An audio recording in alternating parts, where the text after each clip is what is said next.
ಮೊದಲಿಗೆ ಎಲ್ಲರಿಗೂ ನಮಸ್ಕಾರಗಳು.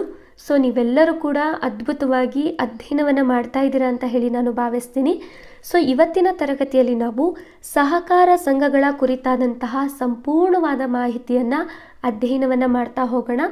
ಸಹಕಾರ ಸಂಘಗಳು ಅಂತ ಹೇಳಿ ಬಂದಾಗ ಈ ಹಿಂದೆ KPSC ಆಗಿರ್ಬೋದು ಅಥವಾ ಕರ್ನಾಟಕ ಪರೀಕ್ಷಾ ಪ್ರಾಧಿಕಾರದ ವತಿಯಿಂದ ನಡೆಸಲಾಗಿರುವಂತಹ ಪರೀಕ್ಷೆಗಳಲ್ಲಿ ಸಹಕಾರ ಸಂಘಗಳ ಕುರಿತಾಗಿ ಬಂದಿರುವಂತಹ ಪ್ರಶ್ನೆಗಳನ್ನು ಅಧ್ಯಯನವನ್ನು ಮಾಡಿ ಆ ಒಂದು ಪ್ರಶ್ನೆಗಳಲ್ಲಿ ಸಹಕಾರ ಸಂಘದ ಯಾವ ವಿಭಾಗ ಬಹಳಷ್ಟು ಇಂಪಾರ್ಟೆಂಟ್ ಆಗುತ್ತೆ, ಯಾವ ವಿಷಯಗಳ ಮೇಲೆ ಪದೇ ಪದೇ ಪ್ರಶ್ನೆಗಳನ್ನು ಕೇಳ್ತಾ ಇದ್ದಾರೆ. ಈ ಎಲ್ಲ ಮಾಹಿತಿಗಳನ್ನು ಇವತ್ತಿನ ತರಗತಿಯಲ್ಲಿ ನಾವು ಚರ್ಚೆಯನ್ನು ಮಾಡ್ತಾ ಹೋಗೋಣ. ಇನ್ನೂ ಯಾರು ನನ್ನ ಚಾನಲ್ಗೆ ಸಬ್ಸ್ಕ್ರೈಬ್ ಆಗಿಲ್ಲ, ಸಬ್ಸ್ಕ್ರೈಬ್ ಮಾಡ್ಕೊಳ್ಳಿ. ಹಾಗೆ ತರಗತಿಗಳ ಕುರಿತಾದಂತಹ ನಿಮ್ಮ ಅಭಿಪ್ರಾಯವನ್ನು ಕಮೆಂಟ್ ಮೂಲಕ ತಿಳಿಸಿ. ಓಕೆ, ನೀವಿಲ್ಲಿ ನೋಡ್ತಿರುವಂಥದ್ದು ನಮ್ಮ ಚಾನಲ್ನ ಟೆಲಿಗ್ರಾಮ್ ಚಾನಲ್ ಆಗಿರುತ್ತೆ. ನೀವು ಇಲ್ಲಿಗೆ ಜಾಯ್ನ್ ಆಗ್ಬೋದು. ತರಗತಿಗಳ ಎಲ್ಲ ನೋಟ್ಸ್ಗಳನ್ನು ಈ ಒಂದು ಚಾನಲಲ್ಲಿ ನಾವು ಅಪ್ಲೋಡನ್ನು ಮಾಡಿರ್ತೇವೆ. ಓಕೆ, ನೀವಿಲ್ಲಿ ನೋಡ್ತಿರುವಂಥದ್ದು ಪ್ರಶ್ನೆ ಪತ್ರಿಕೆಯ ಪ್ರಶ್ನೆಗಳಾಗಿರುತ್ತೆ. ಈ ಒಂದು ಪ್ರಶ್ನೆಗಳಲ್ಲಿ ಯಾವ ವಿಷಯದ ಮೇಲೆ ಪ್ರಶ್ನೆಗಳು ಬರ್ತಾ ಇದೆ ಅಂತ ಹೇಳಿ ಜಸ್ಟ್ ನಾವು ಗಮನಿಸ್ತಾ ಹೋಗೋಣ. ತರಗತಿ ಆದ ನಂತರದಲ್ಲಿ ಈ ಒಂದು ಪ್ರಶ್ನೆಗಳನ್ನು ಸಾಲ್ವನ್ನು ಮಾಡ್ತಾ ಹೋಗೋಣ. ನೀವಿಲ್ಲಿ ನೋಡ್ತಾ ಇದ್ದೀರಾ ಸಹಕಾರಿ ಕಾಯ್ದೆಗಳ ಬಗ್ಗೆ ಪ್ರಶ್ನೆಗಳು ಬಂದಿರುವಂಥದ್ದನ್ನು. ನಂತರದಲ್ಲಿ ಇಲ್ಲೂ ಒಂದು ಪ್ರಶ್ನೆ ಇದೆ ನೋಡಿ, ಸಹಕಾರ ಸಂಘಗಳ ಬಗ್ಗೆ ಮತ್ತು ಕಾಯ್ದೆಗಳ ಮೇಲೆ ಪ್ರಶ್ನೆಯನ್ನು ಕೇಳ್ತಾ ಇದ್ದಾರೆ. ನಂತರದಲ್ಲಿ ಸಂವಿಧಾನದಲ್ಲಿ ಸಹಕಾರ ಸಂಘಗಳಿಗೆ ನೀಡಿರುವಂತಹ ಒಂದು ಸಂವಿಧಾನಿಕ ಸ್ಥಾನಮಾನ ಏನಿರುತ್ತೆ ಅದ್ರ ಮೇಲೆ ಪ್ರಶ್ನೆಯನ್ನು ಕೇಳ್ತಾ ಇದ್ದಾರೆ. ಹಾಗಾಗಿ ಈ ಒಂದು ಸಹಕಾರ ಸಂಘಗಳು ಅಂತ ಬಂದಂಥ ಸಂದರ್ಭದಲ್ಲಿ ನಾವು ಕಾಯ್ದೆಗಳು ಮತ್ತು ಈ ಕಾಯ್ದೆಗಳಿಂದ ಸ್ಥಾಪನೆ ಆಗಿರುವಂತಹ ಸಹಕಾರ ಸಂಘಗಳ ಮೇಲೆ ಯಥೇಚ್ಛಿನ ಪ್ರಮಾಣದಲ್ಲಿ ಪ್ರಶ್ನೆಗಳು ಬಂದಿರುತ್ತೆ. ಇವುಗಳ ಬಗ್ಗೆ ನಾವು ಅಧ್ಯಯನವನ್ನು ಮಾಡ್ತಾ ಹೋಗೋಣ. ಇಲ್ಲಿ ಸಹಕಾರ ಸಂಘಗಳು ಅಂತ ಹೇಳಿ ಬಂದಂಥ ಸಂದರ್ಭದಲ್ಲಿ ನಾವು 3 ವಿಭಾಗಗಳಲ್ಲಿ ಅಧ್ಯಯನವನ್ನು ಮಾಡ್ತಾ ಹೋಗೋಣ. ಮೊದಲಿಗೆ ವಿಶ್ವ ಮಟ್ಟದಲ್ಲಿ ಈ ಒಂದು ಸಹಕಾರ ಚಳುವಳಿ ಅನ್ನುವಂಥದ್ದು ಹೇಗೆ ಆರಂಭ ಆಯಿತು ಅಂತ ಹೇಳಿ, ನಂತರ ನಮ್ಮ ಭಾರತದಲ್ಲಿ ಸಹಕಾರ ಚಳುವಳಿಗಳು ಹೇಗೆ ಆರಂಭ ಆಯಿತು ಅಂತ ಹೇಳಿ, ನಂತರ ನಮ್ಮ ಕರ್ನಾಟಕದಲ್ಲಿ ಈ ಒಂದು ಸಹಕಾರ ಚಳುವಳಿಗಳು ಹೇಗೆ ಆರಂಭ ಆಯಿತು, ಸಹಕಾರ ಚಳುವಳಿಗಳಿಗೆ ಸಂಬಂಧಪಟ್ಟಂತಹ ಕಾಯ್ದೆಗಳ್ಯಾವುದು ಮತ್ತು ಸಹಕಾರ ಸಂಘಗಳ ಕುರಿತಾದಂತಹ ಇತರ ಮಾಹಿತಿಗಳ ಬಗ್ಗೆ ನಾವು ಅಧ್ಯಯನವನ್ನು ಮಾಡ್ತಾ ಹೋಗೋಣ. ಮೊದಲಿಗೆ ನಾವು ವಿಶ್ವ ಮಟ್ಟದಲ್ಲಿ ಅಧ್ಯಯನವನ್ನು ಮಾಡ್ತಾ ಹೋಗೋಣ. ಸಹಕಾರಿ ತತ್ವದ ಉದಯ ಆಗುವಂಥದ್ದು ಇಂಗ್ಲೆಂಡ್ನಲ್ಲಿ. ಇಂಗ್ಲೆಂಡ್ನಲ್ಲಿ ಸಹಕಾರಿ ತತ್ವವನ್ನು ಪ್ರತಿಪಾದನೆ ಮಾಡೋರು ಯಾರು ಅಂತ ಹೇಳಿದ್ರೆ ರಾಬರ್ಟ್ ಓವಾನ್ ರವರು ಆಗಿರ್ತಾರೆ. ರಾಬರ್ಟ್ ಓವಾನ್ ರವರು ವಿಶ್ವ ಮಟ್ಟದಲ್ಲಿ ಮೊಟ್ಟ ಮೊದಲ ಬಾರಿಗೆ ಸಹಕಾರಿ ತತ್ವವನ್ನು ಪ್ರತಿಪಾದನೆ ಮಾಡೋದ್ರಿಂದ ಇವರನ್ನು ನಾವು ವಿಶ್ವ ಮಟ್ಟದಲ್ಲಿ ಸಹಕಾರ ಚಳುವಳಿಯ ಪಿತಾಮಹ ಅಂತ ಹೇಳಿ ಕರೆಯಲಾಗುತ್ತೆ. ರಾಬರ್ಟ್ ಓವಾನ್ ರವರು ಅಂತ ಹೇಳಿ ಬಂದಾಗ ಇವರು ಸಾಮಾಜಿಕ ಸುಧಾರಕರಾಗಿರ್ತಾರೆ, ಹಾಗೆ ಉದ್ಯಮಿಯೂ ಕೂಡ ಆಗಿರ್ತಾರೆ. ಹಾಗಾಗಿ ಇವರು 1844 ಡಿಸೆಂಬರ್ 14ರಲ್ಲಿ ಇಂಗ್ಲೆಂಡ್ನ ರಾಕ್ಡೆಲ್ ನಗರದಲ್ಲಿ ರಾಕ್ಡೆಲ್ ಸೊಸೈಟಿ ಆಫ್ ಈಕ್ವಿಟಬಲ್ ಪಯಾನಿಯರ್ಸ್ ಅನ್ನುವಂತಹ ಮೊಟ್ಟ ಮೊದಲ ಗ್ರಾಹಕರ ಸಹಕಾರ ಸಂಘವನ್ನು ಸ್ಥಾಪನೆಯನ್ನು ಮಾಡ್ತಾರೆ ಅಂತ ಹೇಳಿ ನಾವು ನೋಡ್ಬೋದು. ಇಲ್ಲಿ ಪ್ರಶ್ನೆ ಆಗೋ ಸಾಧ್ಯತೆ ಇರುತ್ತೆ. ವಿಶ್ವ ಮಟ್ಟದಲ್ಲಿ ಯಾವ ರೀತಿಯಾದಂತಹ ಸಹಕಾರ ಸಂಘವನ್ನು ಮೊಟ್ಟ ಮೊದಲ ಬಾರಿಗೆ ಸ್ಥಾಪನೆಯನ್ನು ಮಾಡ್ತಾರೆ ಅಂತ ಹೇಳಿದ್ರೆ ಗ್ರಾಹಕರ ಸಹಕಾರ ಸಂಘವನ್ನು ಸ್ಥಾಪನೆಯನ್ನು ಮಾಡ್ತಾರೆ ಅಂತ ಹೇಳಿ ನಾವು ನೋಡ್ಬೋದಾಗಿರುತ್ತೆ. ನಂತರದಲ್ಲಿ ಈ ಒಂದು ಸಹಕಾರ ಸಂಘವನ್ನು 28 ಮಂದಿ ನೇಕಾರರು ಮತ್ತು ಕಾರ್ಮಿಕರು ಸೇರಿ ಸ್ಥಾಪನೆಯನ್ನು ಮಾಡ್ತಾರೆ ಅಂತ ಹೇಳಿ ನಾವು ನೋಡ್ಬೋದು. ಏನು ರಾಕ್ಡೆಲ್ ನಗರದಲ್ಲಿ ಈ ಸಹಕಾರ ಸಂಘ ಅನ್ನುವಂಥದ್ದು ಸ್ಥಾಪನೆ ಆಗಿರುತ್ತೆ.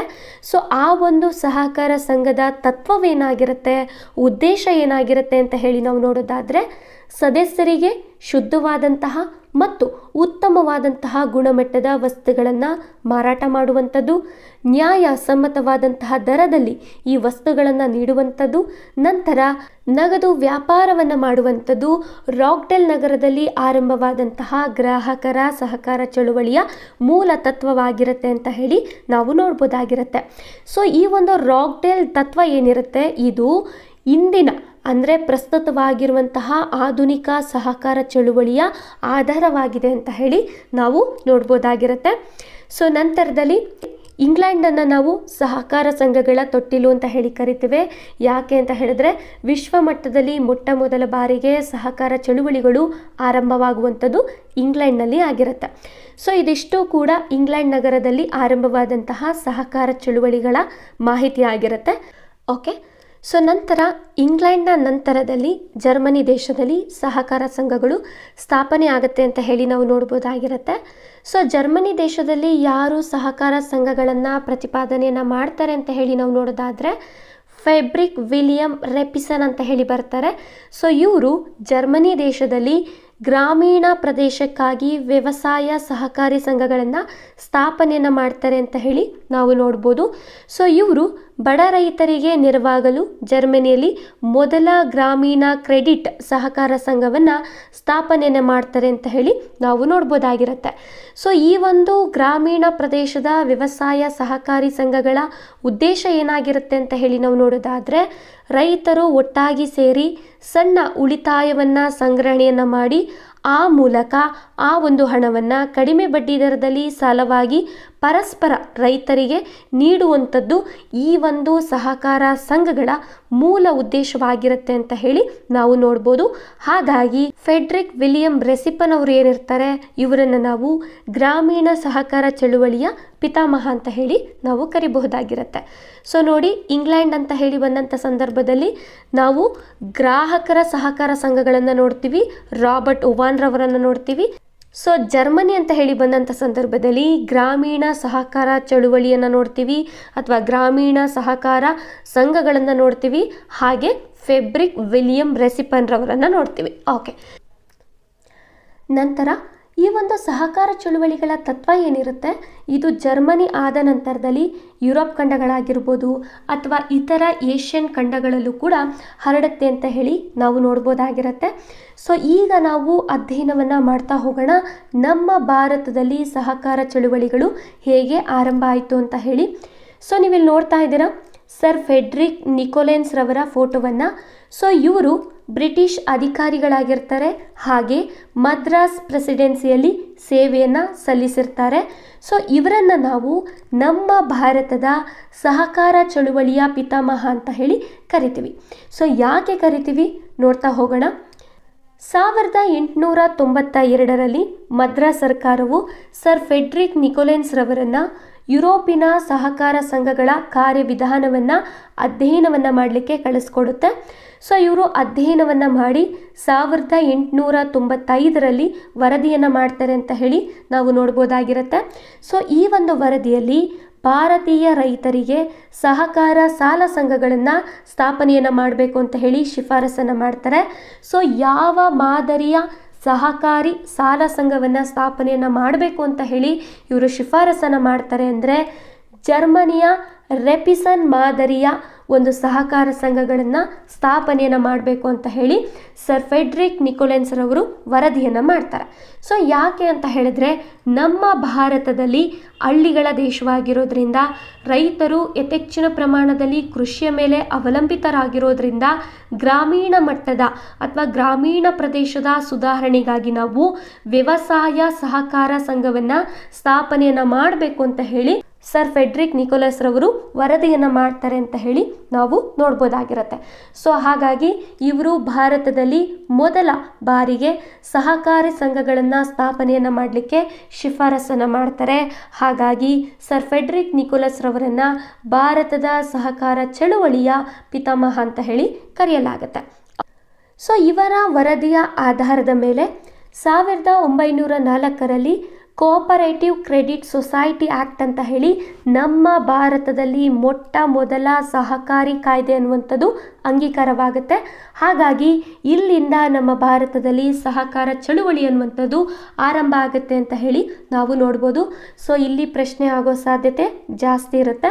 ನಮ್ಮ ಭಾರತದ ಮೊಟ್ಟ ಮೊದಲ ಸಹಕಾರಿ ಸಂಘ ಕಾಯ್ದೆ ಯಾವುದು ಅಂತ ಹೇಳಿದ್ರೆ 1904ರಲ್ಲಿ ಜಾರಿಯಾಗುವ ಕೋಆಪರೇಟಿವ್ ಕ್ರೆಡಿಟ್ ಸೊಸೈಟಿ ಆ್ಯಕ್ಟ್ ಅಂತ ಹೇಳಿ ನಾವು ನೋಡ್ಬೋದು. ಸೊ ನಾವು ಆವಾಗಲೇ ನೋಡಿದ್ವಿ ಸಹಕಾರಿ ಸಂಘಗಳ ಮಾದರಿ ಅಂತ ಹೇಳಿ. ಸೊ ನಾವಿಲ್ಲಿ ಎರಡು ರೀತಿಯಾದಂತಹ ಮಾದರಿಗಳನ್ನು ನಾವು ನೋಡ್ಬೋದು. ಸೊ ಜರ್ಮನಿಯಲ್ಲಿ ಆರಂಭವಾದಂತಹ ರೆಪಿಸನ್ ಮಾದರಿ ಅಂತ ಹೇಳಿದ್ರೆ ಗ್ರಾಮೀಣ ಪ್ರದೇಶದ ಸಹಕಾರಿ ಸಂಘಗಳು ಆಗಿರುತ್ತೆ. ನಂತರದಲ್ಲಿ ಶುಲ್ಜಾ ಮಾದರಿ ಅಂತ ಹೇಳಿ ಬರುತ್ತೆ. ಸೊ ಇದು ನಗರ ಪ್ರದೇಶದ ಸಹಕಾರಿ ಸಂಘಗಳ ಸ್ಥಾಪನೆಯ ಬಗ್ಗೆ ಮಾತಾಡುತ್ತೆ ಅಂತ ಹೇಳಿ ನಾವು ನೋಡ್ಬೋದಾಗಿರುತ್ತೆ. ಸೊ ಇದಾದ ನಂತರ ಈಗ ನಾವು ಅಧ್ಯಯನವನ್ನು ಮಾಡಬೇಕಾಗುತ್ತೆ ನಮ್ಮ ಭಾರತದಲ್ಲಿ ಜಾರಿ ಆಗುವಂತಹ ಸಹಕಾರ ಸಂಘಗಳ ಕಾಯ್ದೆಗಳ ಬಗ್ಗೆ. ಸೊ 1904ರಲ್ಲಿ ಮೊದಲ ಬಾರಿಗೆ ಸಹಕಾರ ಕ್ರೆಡಿಟ್ ಸೊಸೈಟಿ ಕಾಯ್ದೆ ಅನ್ನುವಂಥದ್ದು ಜಾರಿಯಾಗುತ್ತೆ. ಸೊ ಇದಾದ ನಂತರ 1912ರಲ್ಲಿ ಸಹಕಾರ ಸಂಘಗಳ ಕಾಯ್ದೆ ಅನ್ನುವಂಥದ್ದು ಆರಂಭವಾಗುತ್ತೆ. ಸೊ ಈ ಕಾಯ್ದೆಯ ಅನ್ವಯವಾಗಿ 1914ರಲ್ಲಿ ಮದ್ರಾಸ್ ಹೌಸಿಂಗ್ ಸೊಸೈಟಿ ಅನ್ನುವಂಥದ್ದು ಸ್ಥಾಪನೆಯಾಗುತ್ತೆ. ನಂತರ 1919ರಲ್ಲಿ ಮ್ಯಾಂಟಗೋ ಜೇಮ್ಸ್ ವರ್ಡ್ ಸುಧಾರಣೆಗಳು ಆರಂಭವಾಗುತ್ತೆ. ಈ ಒಂದು ಸುಧಾರಣೆಯಲ್ಲಿ ಬಹಳಷ್ಟು ವಿಚಾರಗಳ ಬಗ್ಗೆ ಮಾಹಿತಿಯನ್ನು ನೀಡ್ತಾರೆ.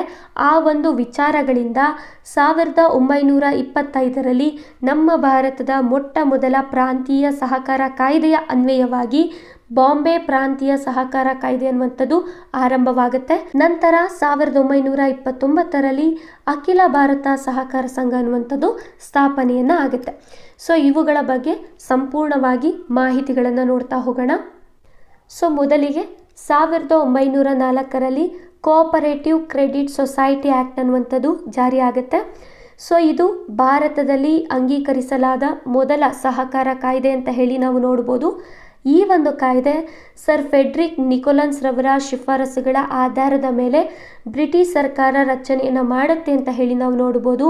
1904ರಲ್ಲಿ ಕಾಯ್ದೆ ಜಾರಿಯಾಗುವಂಥ ಸಂದರ್ಭದಲ್ಲಿ ನಮ್ಮ ಭಾರತದ ವೈಸ್ರಾಯ್ ಯಾರಾಗಿರ್ತಾರೆ ಅಂತ ಹೇಳಿದ್ರೆ ಲಾರ್ಡ್ ಕರ್ಜನ್ ರವರು ಆಗಿರ್ತಾರೆ.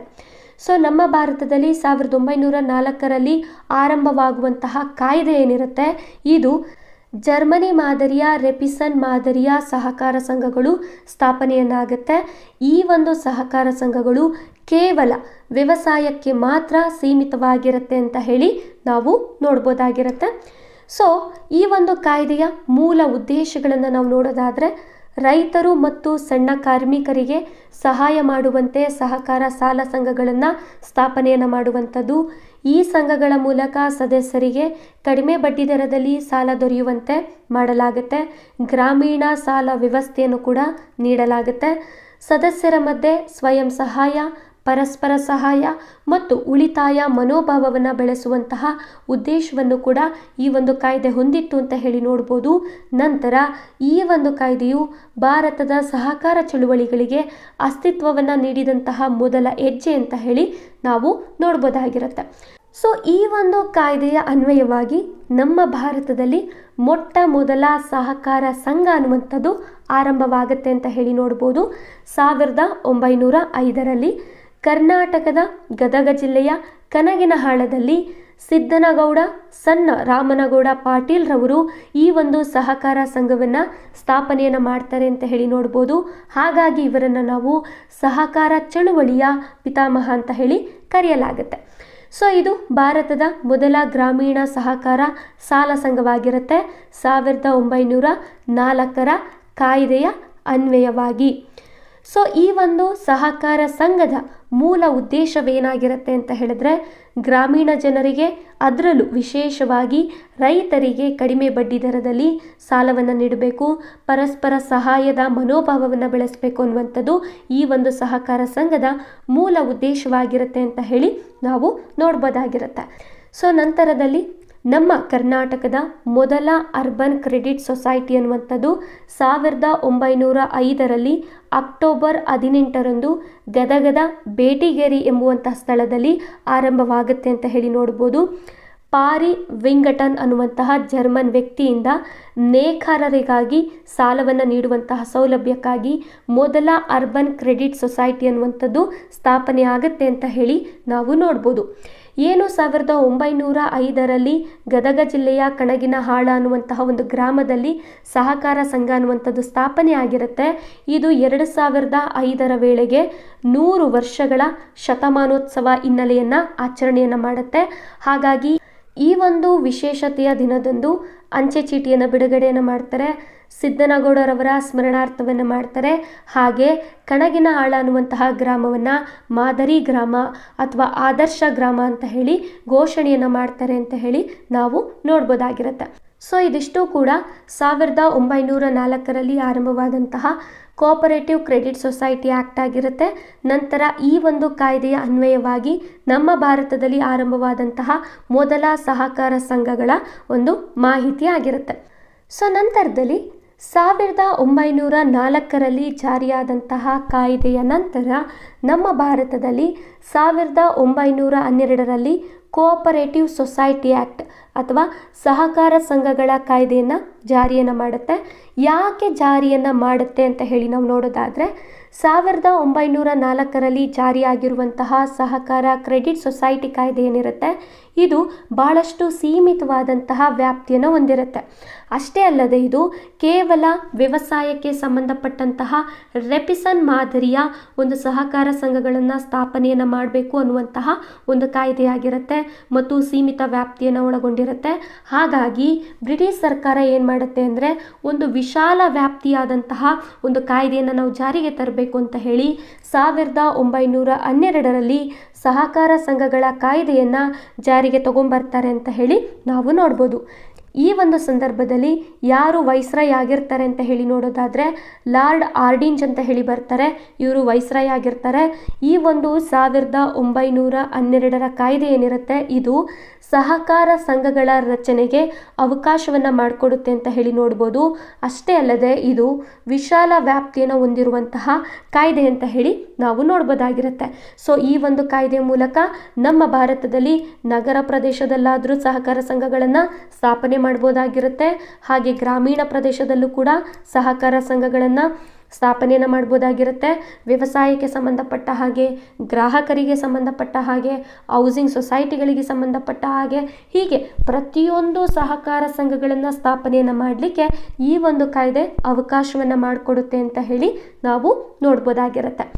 ಸೊ ನಂತರದಲ್ಲಿ 1912ರ ಕಾಯ್ದೆಯ ಅನ್ವಯವಾಗಿ ನಮ್ಮ ಭಾರತದಲ್ಲಿ 1914ರಲ್ಲಿ ಮೊದಲ ಸಹಕಾರಿ ಹೌಸಿಂಗ್ ಸೊಸೈಟಿಯಾದಂತಹ ಮದ್ರಾಸ್ ಸಹಕಾರಿ ಯೂನಿಯನ್ ಅನ್ನುವಂಥದ್ದು ಆರಂಭವಾಗುತ್ತೆ ಅಂತ ಹೇಳಿ ನಾವು ನೋಡ್ಬೋದು.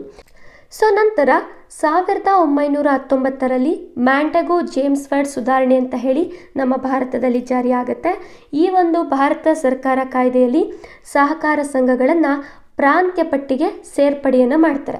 ಸೊ ಪ್ರಾಂತ್ಯ ಪಟ್ಟಿಗೆ ಸಹಕಾರ ಸಂಘಗಳನ್ನು ಸೇರಿಸಿದ ನಂತರದಲ್ಲಿ ಪ್ರತಿಯೊಂದು ಪ್ರಾಂತ್ಯಗಳು ಕೂಡ ತಮ್ಮದೇ ಆದಂತಹ ಸಹಕಾರ ಕಾಯ್ದೆಗಳನ್ನು ಜಾರಿ ಮಾಡಲಿಕ್ಕೆ ಅವಕಾಶವನ್ನು ಮಾಡಿಕೊಡ್ಲಾಗುತ್ತೆ. ಈ ಕಾರಣದಿಂದಾಗಿ 1912ರ ಕಾಯ್ದೆ ಏನಿರುತ್ತೆ ಇದು ಎಲ್ಲ ಪ್ರಾಂತ್ಯಗಳಿಗೆ ತಮ್ಮದೇ ಆದಂತಹ ಸಹಕಾರಿ ಕಾಯ್ದೆಯನ್ನು ಜಾರಿಗೆ ತರಲಿಕ್ಕೆ ಅವಕಾಶವನ್ನು ಮಾಡಿಕೊಡುತ್ತೆ ಅಂತ ಹೇಳಿ ನಾವು ನೋಡ್ಬೋದಾಗಿರುತ್ತೆ. ಸೊ ಇದಾದ ನಂತರ ಮೊಟ್ಟ ಮೊದಲ ಬಾರಿಗೆ 1925ರಲ್ಲಿ ಬಾಂಬೆ ಪ್ರಾಂತ್ಯ ಏನು ಮಾಡುತ್ತೆ ಅಂದರೆ ತನ್ನ ಪ್ರಾಂತ್ಯದಲ್ಲಿ ಬಾಂಬೆ ಸಹಕಾರ ಸಂಘಗಳ ಕಾಯ್ದೆಯನ್ನು ಜಾರಿಯನ್ನು ಮಾಡುತ್ತೆ. ಸೊ ಇದು ನಮ್ಮ ಭಾರತದ ಮೊದಲ ಪ್ರಾಂತೀಯ ಕಾಯ್ದೆ ಆಗಿರುತ್ತೆ ಅಂತ ಹೇಳಿ ನಾವು ನೋಡ್ಬೋದು. ಸೊ ಇದಾದ ನಂತರ 1929ರಲ್ಲಿ ಅಖಿಲ ಭಾರತ ಸಹಕಾರ ಸಂಘಗಳನ್ನು ಸ್ಥಾಪನೆಯನ್ನು ಮಾಡ್ತಾರೆ. ಈ ಒಂದು ಸಹಕಾರ ಸಂಘಗಳನ್ನು ಬಲಗೊಳಿಸಲು ಮತ್ತು ಅವುಗಳಿಗೆ ತರಬೇತಿ ಮತ್ತು ಶಿಕ್ಷಣವನ್ನು ನೀಡಲಿಕ್ಕೆ ಈ ಒಂದು ಸಹಕಾರ ಸಂಘ ಸ್ಥಾಪನೆ ಆಗುತ್ತೆ ಅಂತ ಹೇಳಿ ನಾವು ನೋಡ್ಬೋದು. ಸೊ ಇದಿಷ್ಟು ಕೂಡ ನಮ್ಮ ಭಾರತದಲ್ಲಿ ಸಹಕಾರ ಸಂಘಗಳಿಗೆ ಕುರಿತಾದಂತಹ ಏನು ಕಾಯ್ದೆಗಳಿರುತ್ತೆ ಸೊ ಇವುಗಳನ್ನು ನಾವು ಸಂಪೂರ್ಣವಾಗಿ ಅಧ್ಯಯನವನ್ನು ಮಾಡಿದ್ದೇವೆ. ಸೊ ಇದಾದ ನಂತರ ನಮ್ಮ ಭಾರತದಲ್ಲಿ ಸಹಕಾರ ಸಂಘಗಳಿಗೆ ಸಂಬಂಧಪಟ್ಟಂತಹ ಒಂದಿಷ್ಟು ಸಮಿತಿಗಳು ಆರಂಭವಾಗ್ತಾ ಹೋಗುತ್ತೆ. ಸೊ ಈ ಒಂದು ಸಮಿತಿಗಳನ್ನು ನಾವು ಕಾಲಾನುಕ್ರಮದಲ್ಲಿ ಅಧ್ಯಯನವನ್ನು ಮಾಡಬೇಕಾಗತ್ತೆ. ಸೊ ಇವುಗಳನ್ನು ನಾವು ನೋಡ್ತಾ ಹೋಗೋಣ.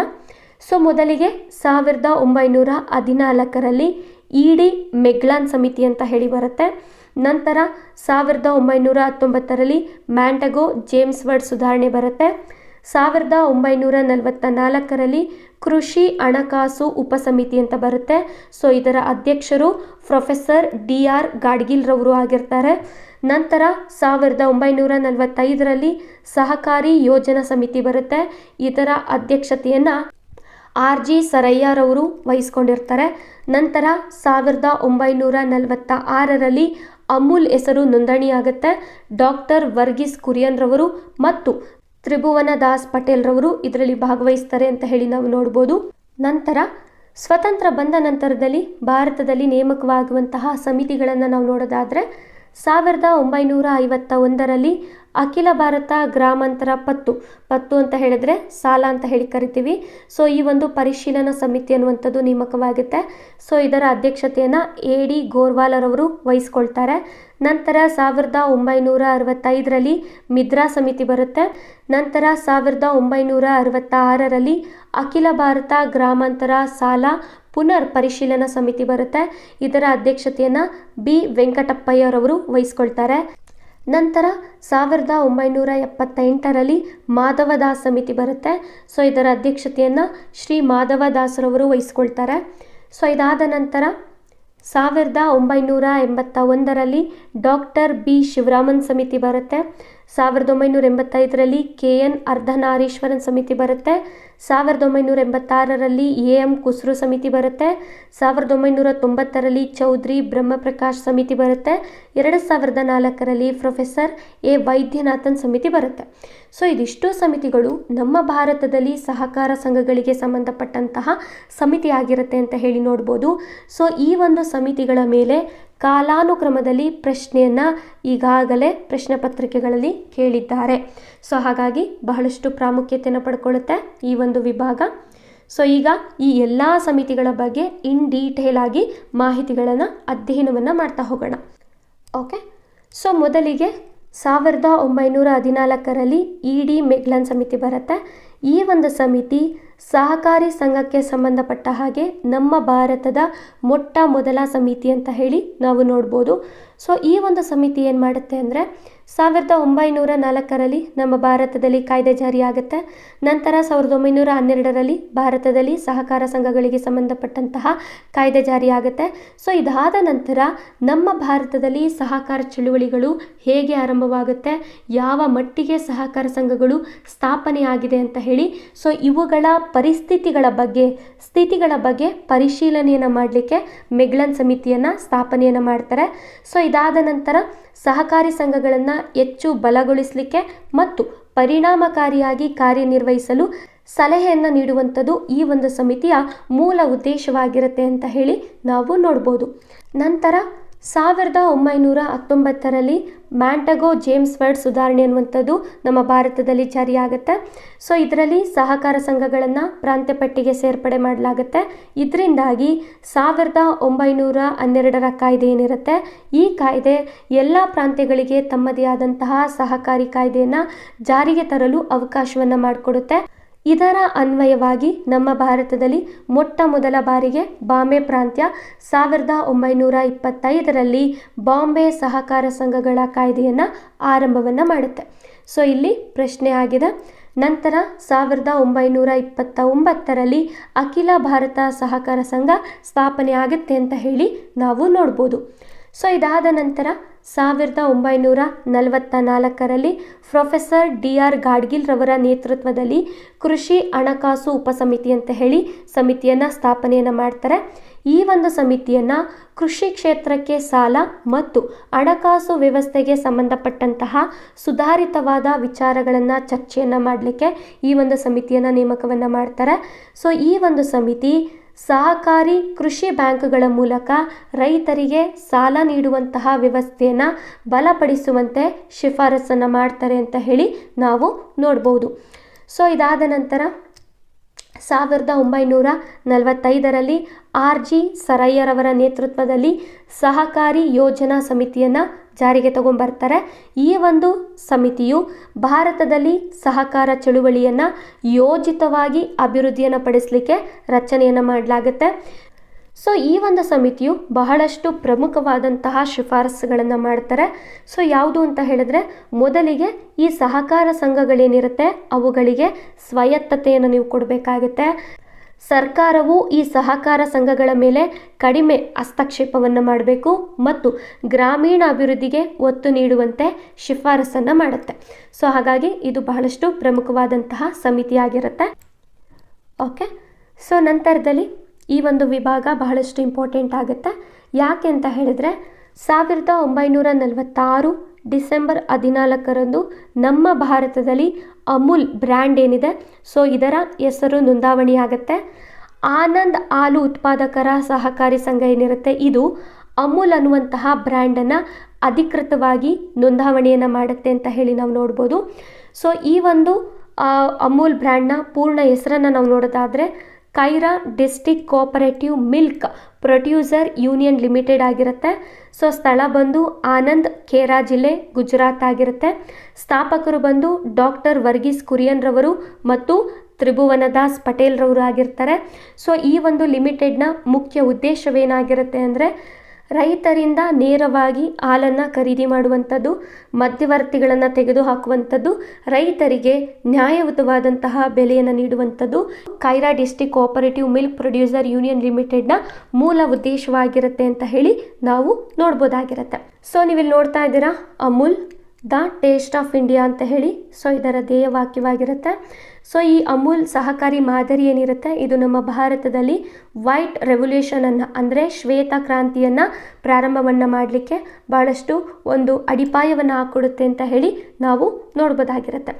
ಸೊ ಇದಾದ ನಂತರ ಸ್ವತಂತ್ರ ಬಂದ ನಂತರದಲ್ಲಿ ನಮ್ಮ ಭಾರತದಲ್ಲಿ ಸಹಕಾರ ಸಂಘಗಳಿಗೆ ಸಂಬಂಧಪಟ್ಟಂತಹ ಯಾವ ಸಮಿತಿಗಳು ನೇಮಕವಾಗುತ್ತೆ ಅಂತ ಹೇಳಿ ನಾವು ನೋಡ್ತಾ ಹೋಗೋಣ.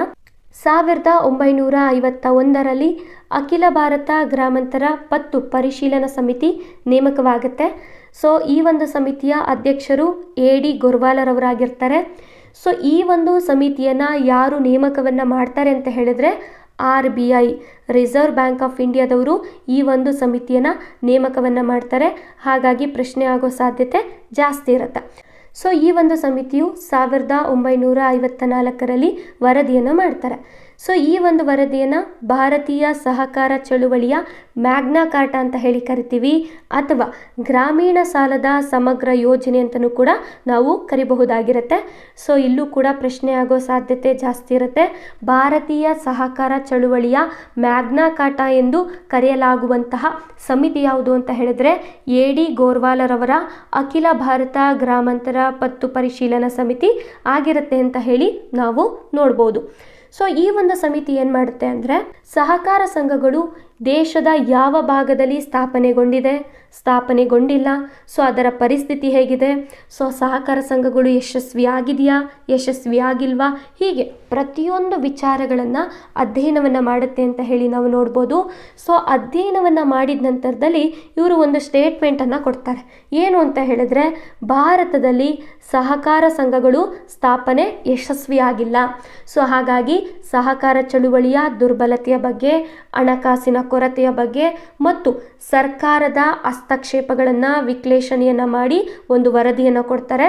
ಸೊ ಹೀಗಾಗಿ ಸಹಕಾರ ಸಂಘಗಳನ್ನು ಬಲಪಡಿಸಬೇಕು ಅಂದರೆ ಸರ್ಕಾರದ ನೇರ ಪಾಲ್ಗೊಳ್ಳುವಿಕೆ ಮತ್ತು ಹಣಕಾಸಿನ ನೆರವನ್ನು ನೀಡಬೇಕು ಅಂತ ಹೇಳಿ ಶಿಫಾರಸನ್ನು ಮಾಡ್ತಾರೆ ಅಂತ ಹೇಳಿ ನಾವು ನೋಡ್ಬೋದು. ಸೊ ಹಾಗಾಗಿ ಈ ಒಂದು ವರದಿ ಅನ್ನುವಂಥದ್ದು ಬಹಳಷ್ಟು ಇಂಪಾರ್ಟೆಂಟ್ ಆಗುತ್ತೆ. ಓಕೆ, ಸೊ ನಂತರದಲ್ಲಿ 1965ರಲ್ಲಿ ಮಿದ್ರಾ ಸಮಿತಿ ಬರುತ್ತೆ. ಅಧ್ಯಕ್ಷರು ಬಂದು ಶ್ರೀ ಲೋಕೇಶ್ ಮಿತ್ರಾರವರು ಆಗಿರ್ತಾರೆ. ಸೊ ಈ ಒಂದು ಸಮಿತಿಯ ಉದ್ದೇಶ ಅಂತ ಹೇಳಿದ್ರೆ ಭಾರತದ ಸಹಕಾರ ಚಳುವಳಿಯ ಒಂದು ಸ್ಥಿತಿಯನ್ನು ಪರಿಶೀಲನೆ ಮಾಡುವಂಥದ್ದು. ಸೊ ಸಹಕಾರ ಚಳುವಳಿಗಳನ್ನು ಅಥವಾ ಸಹಕಾರ ಸಂಘಗಳನ್ನು ಪರಿಣಾಮಕಾರಿಯಾಗಿ ರೂಪಿಸಲು ಶಿಫಾರಸನ್ನು ಮಾಡುವಂಥದ್ದು. ನಂತರ ಈ ಒಂದು ಪಾಯಿಂಟ್ ಬಹಳಷ್ಟು ಇಂಪಾರ್ಟೆಂಟು, ಭಾರತದಲ್ಲಿ ನೈಜವಲ್ಲದಂತಹ ಸಹಕಾರ ಸಂಘಗಳೇನಾದರೂ ಸ್ಥಾಪನೆ ಆಗಿದ್ರೆ ಅವುಗಳನ್ನು ರದ್ದುಪಡಿಸಬೇಕು ಅಂತ ಹೇಳಿ ಇವರು ಶಿಫಾರಸನ್ನು ಮಾಡ್ತಾರೆ. ಸೊ ಇದಾದ ನಂತರ 1966ರಲ್ಲಿ ಅಖಿಲ ಭಾರತ ಗ್ರಾಮಾಂತರ ಪತ್ತು ಸಾಲ ಪುನರ್ ಪರಿಶೀಲನಾ ಸಮಿತಿ ಅನ್ನುವಂಥದ್ದು ಸ್ಥಾಪನೆಯಾಗುತ್ತೆ. ಸೊ ಇದರ ಅಧ್ಯಕ್ಷರು ಬಂದು B. ವೆಂಕಟಪ್ಪಯ್ಯರವರು ಆಗಿರ್ತಾರೆ. ಸೊ ಈ ಒಂದು ಸಮಿತಿಯ ಮೂಲ ಉದ್ದೇಶವನ್ನು ನಾವು ನೋಡೋದಾದರೆ 1954ರಲ್ಲಿ A.D. ಗೋರ್ವಾಲರವರ ಸಮಿತಿ ಏನಿರುತ್ತೆ, ಸೊ ಇವರ ಶಿಫಾರಸ್ಸಿನ ಬಳಿಕ ಗ್ರಾಮೀಣ ಸಾಲ ಮತ್ತು ಇದರ ವ್ಯವಸ್ಥೆಯ ಪ್ರಗತಿಯನ್ನು ಪುನಃ ಪರಿಶೀಲನೆಯನ್ನು ಮಾಡಲಿಕ್ಕೆ ಈ ಒಂದು ಸಮಿತಿಯನ್ನು ರಚನೆಯನ್ನು ಮಾಡ್ತಾರೆ ಅಂತ ಹೇಳಿ ನಾವು ನೋಡ್ಬೋದು. ರೈತರಿಗೆ ಸಾಲ ನೀಡುವಲ್ಲಿ ಸಹಕಾರಿ ಬ್ಯಾಂಕ್ಗಳ ಪಾತ್ರವನ್ನು ಹೆಚ್ಚಿಸಬೇಕು ಅಂತ ಹೇಳಿ ಈ ಒಂದು ಸಮಿತಿ ಒಂದು ಶಿಫಾರಸನ್ನು ಮಾಡುತ್ತೆ ಅಂತ ಹೇಳಿ ನಾವು ನೋಡ್ಬೋದಾಗಿರುತ್ತೆ. ಸೊ ಇದಾದ ನಂತರ 1978ರಲ್ಲಿ ಮಾಧವದಾಸ್ ಸಮಿತಿ ಬರುತ್ತೆ. ಅಧ್ಯಕ್ಷರು ಬಂದು ಶ್ರೀ ಮಾಧವದಾಸ್ರವರಾಗಿರ್ತಾರೆ. ಸೊ ಈ ಒಂದು ಸಮಿತಿಯ ಉದ್ದೇಶವನ್ನು ನಾವು ನೋಡೋದಾದರೆ ಭಾರತದ ನಗರ ಸಹಕಾರಿ ಬ್ಯಾಂಕಿಂಗ್ ವ್ಯವಸ್ಥೆಯ ಸ್ಥಿತಿಯನ್ನು ಪರಿಶೀಲನೆಯನ್ನು ಮಾಡುವಂಥದ್ದು, ಹಾಗೆ ಈ ಒಂದು ಸಹಕಾರ ಸಂಘಗಳನ್ನು ಸದೃಢವನ್ನುಗೊಳಿಸಲಿಕ್ಕೆ ಬೇಕಾಗಿರುವಂತಹ ಸಲಹೆಗಳನ್ನು ನೀಡುವಂಥದ್ದು ಈ ಒಂದು ಸಮಿತಿಯ ಮೂಲ ಉದ್ದೇಶವಾಗಿರುತ್ತೆ ಅಂತ ಹೇಳಿ ನಾವು ನೋಡ್ಬೋದಾಗಿರುತ್ತೆ. ಓಕೆ, ಸೊ ನಂತರದಲ್ಲಿ 1981ರಲ್ಲಿ ಡಾಕ್ಟರ್ ಬಿ ಶಿವರಾಮನ್ ಸಮಿತಿ ಸ್ಥಾಪನೆಯಾಗುತ್ತೆ. ಸೊ ಈ ಒಂದು ಸಮಿತಿಯ ಉದ್ದೇಶವನ್ನು ನಾವು ನೋಡೋದಾದರೆ ಭಾರತದಲ್ಲಿ ಕೃಷಿ ಮತ್ತು ಗ್ರಾಮೀಣ ಅಭಿವೃದ್ಧಿಗೆ ಹಣಕಾಸು ವ್ಯವಸ್ಥೆಯನ್ನು ಬಲಪಡಿಸಬೇಕು ಮತ್ತು ಸಹಕಾರಿ ತರಬೇತಿ ಮತ್ತು ಶಿಕ್ಷಣವನ್ನು ಸುಧಾರಿಸಬೇಕು ಅಂತ ಹೇಳಿ ಸಲಹೆಗಳನ್ನು ಕೊಡ್ತಾ ಹೋಗ್ತಾರೆ. ಈ ಒಂದು ಸಮಿತಿಯ ಶಿಫಾರಸಿನ ಅನ್ವಯವಾಗಿ ನಮ್ಮ ಭಾರತದಲ್ಲಿ 1982ರಲ್ಲಿ ನಬಾರ್ಡ್ ಅಂದರೆ national bank for agricultural and rural development ಅನ್ನುವಂತಹ ಒಂದು ಸಂಸ್ಥೆ ಸ್ಥಾಪನೆ ಆಗುತ್ತೆ ಅಂತ ಹೇಳಿ ನಾವು ನೋಡ್ಬೋದು. ಸೊ ಪ್ರಸ್ತುತ ನಬಾರ್ಡ್ ಸಹಕಾರಿ ಬ್ಯಾಂಕುಗಳು, ಪ್ರಾದೇಶಿಕ ಗ್ರಾಮೀಣ ಬ್ಯಾಂಕುಗಳು ಮತ್ತು ಕೃಷಿ ಹಣಕಾಸು ಸಂಸ್ಥೆಗಳಿಗೆ ಸಾಲವನ್ನು ನೀಡ್ತಿರುವಂತಹ ರಾಷ್ಟ್ರಮಟ್ಟದ ಒಂದು ಸಂಸ್ಥೆ ಅಂತ ಹೇಳಿ ನಾವು ನೋಡ್ಬೋದಾಗಿರುತ್ತೆ. ನಂತರ 1985ರಲ್ಲಿ KN ಅರ್ಧನಾರೀಶ್ವರನ್ ಸಮಿತಿ ನೇಮಕವಾಗುತ್ತೆ. ಸೊ ಉದ್ದೇಶವನ್ನು ನಾವು ನೋಡೋದಾದರೆ ಭಾರತದ ಸಹಕಾರಿ ಚಳುವಳಿಗೆ ಕಾನೂನುಬದ್ಧವಾದಂತಹ ಬಲವನ್ನು ಅಥವಾ ಅವಕಾಶವನ್ನು ಮಾಡಿಕೊಡ್ಬೇಕು ಅನ್ನುವಂಥದ್ದು ಈ ಒಂದು ಸಮಿತಿಯ ಮೂಲ ಉದ್ದೇಶವಾಗಿರುತ್ತೆ. ಇವರ ಒಂದು ಶಿಫಾರಸುಗಳನ್ನು ನಾವು ನೋಡೋದಾದರೆ ಸಹಕಾರ ಚಳುವಳಿಗಳು ಸುಗಮವಾಗಿ ನಿರ್ವಹಣೆ ಆಗಬೇಕು ಅಂತ ಹೇಳಿದ್ರೆ ಒಂದು ಹೊಸ ಶಾಸನವನ್ನು ರೂಪಿಸಬೇಕು.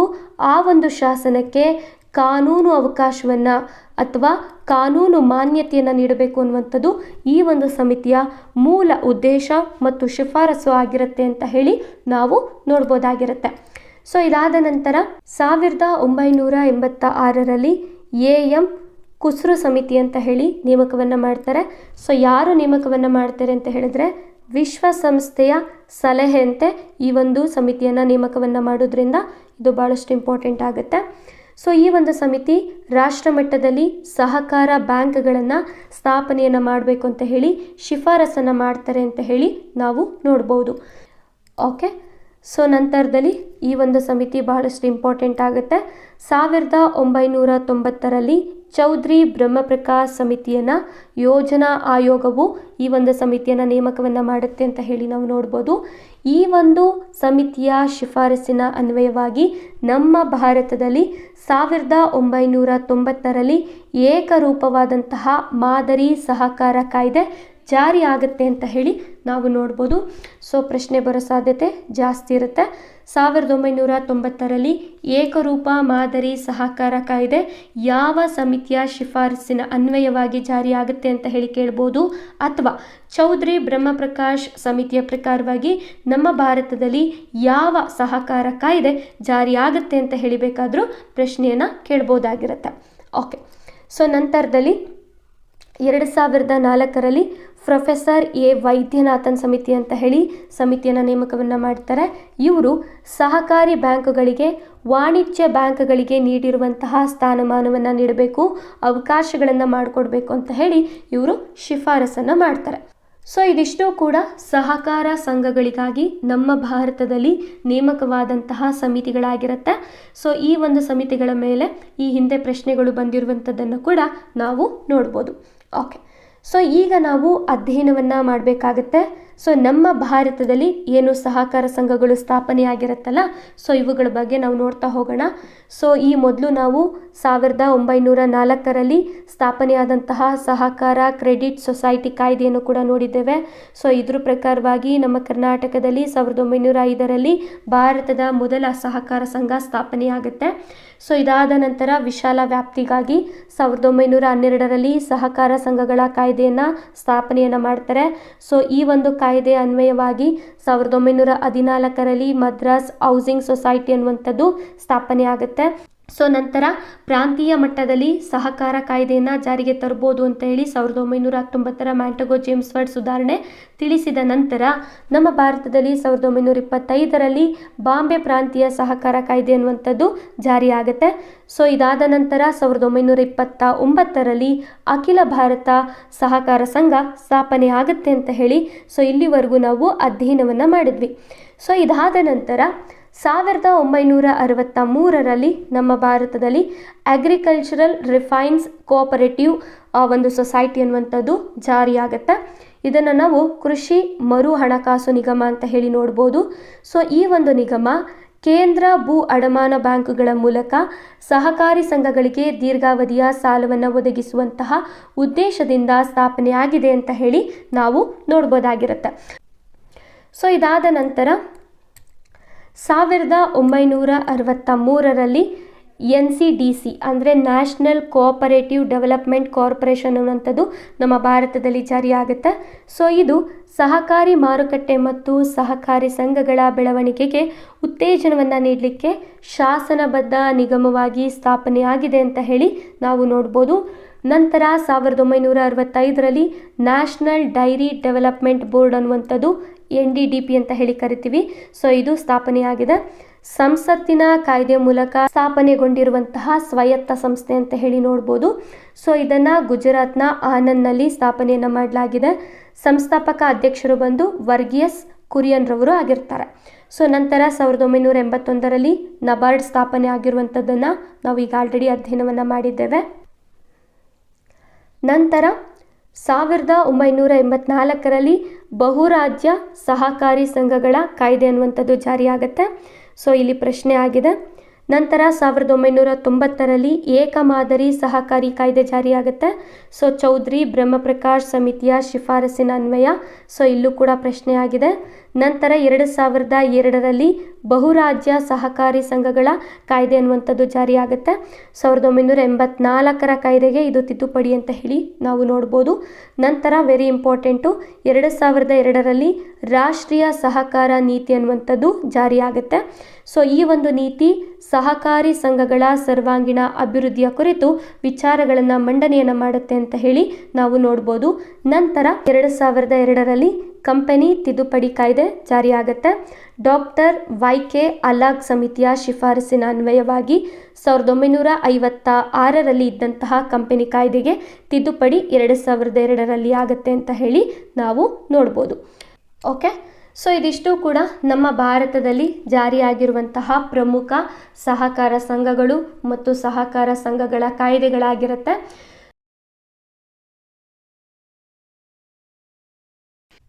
ಓಕೆ, ಸೊ ನೀವಿಲ್ಲಿ ನೋಡ್ತಿರುವಂಥದ್ದು ಕಳೆದ ತರಗತಿಯಲ್ಲಿ ನಾವು ಯಾವುದೆಲ್ಲ ವಿಚಾರಗಳನ್ನು ಅಧ್ಯಯನವನ್ನು ಮಾಡಿದ್ದೇವೆ ಅಂತ ಹೇಳಿ ಒಂದು ಬಾರಿ ಮನನವನ್ನು ಮಾಡಿಕೊಂಡು ಇವತ್ತಿನ ತರಗತಿಯನ್ನು ಆರಂಭವನ್ನು ಮಾಡೋಣ. ಕಳೆದ ತರಗತಿಯಲ್ಲಿ ನಾನು ಪ್ರತಿಯೊಂದು ನೋಟ್ಸನ್ನು ಕೂಡ ಕನ್ನಡದಲ್ಲಿ ಪ್ರೊವೈಡ್ ಮಾಡಿದ್ದೆ. ಆದರೆ ಈ ತರಗತಿಯಲ್ಲಿ ನಾನು ಕನ್ನಡ ಮತ್ತು ಇಂಗ್ಲೀಷ್ ಎರಡನ್ನೂ ಕೂಡ ನೋಟ್ಸಲ್ಲಿ ಪ್ರೊವೈಡನ್ನು ಮಾಡಿರ್ತೀನಿ. ಸೊ ಮೊದಲಿಗೆ ನಮ್ಮೆಲ್ಲರಿಗೂ ಕೂಡ ಗೊತ್ತಿರುವ ಹಾಗೆ ನಮ್ಮ ಭಾರತ ದೇಶದಲ್ಲಿ ಸಹಕಾರ ಸಂಘಗಳಿಗೆ ಸಂಬಂಧಪಟ್ಟಂತಹ ಮೊದಲ ಕಾಯ್ದೆ ಬಂದು 1904ರಲ್ಲಿ ಕೋಆಪರೇಟಿವ್ ಕ್ರೆಡಿಟ್ ಸೊಸೈಟಿ ಆ್ಯಕ್ಟ್ ಅಂತ ಹೇಳಿ ಕಾಯ್ದೆಯನ್ನು ಜಾರಿ ಮಾಡಲಾಗುತ್ತೆ. ಆದರೆ ಈ ಒಂದು ಕಾಯ್ದೆ ಅನ್ನುವಂಥದ್ದು ವಿಶಾಲ ವ್ಯಾಪ್ತಿಯನ್ನು ಒಳಗೊಂಡಿರೋದಿಲ್ಲ.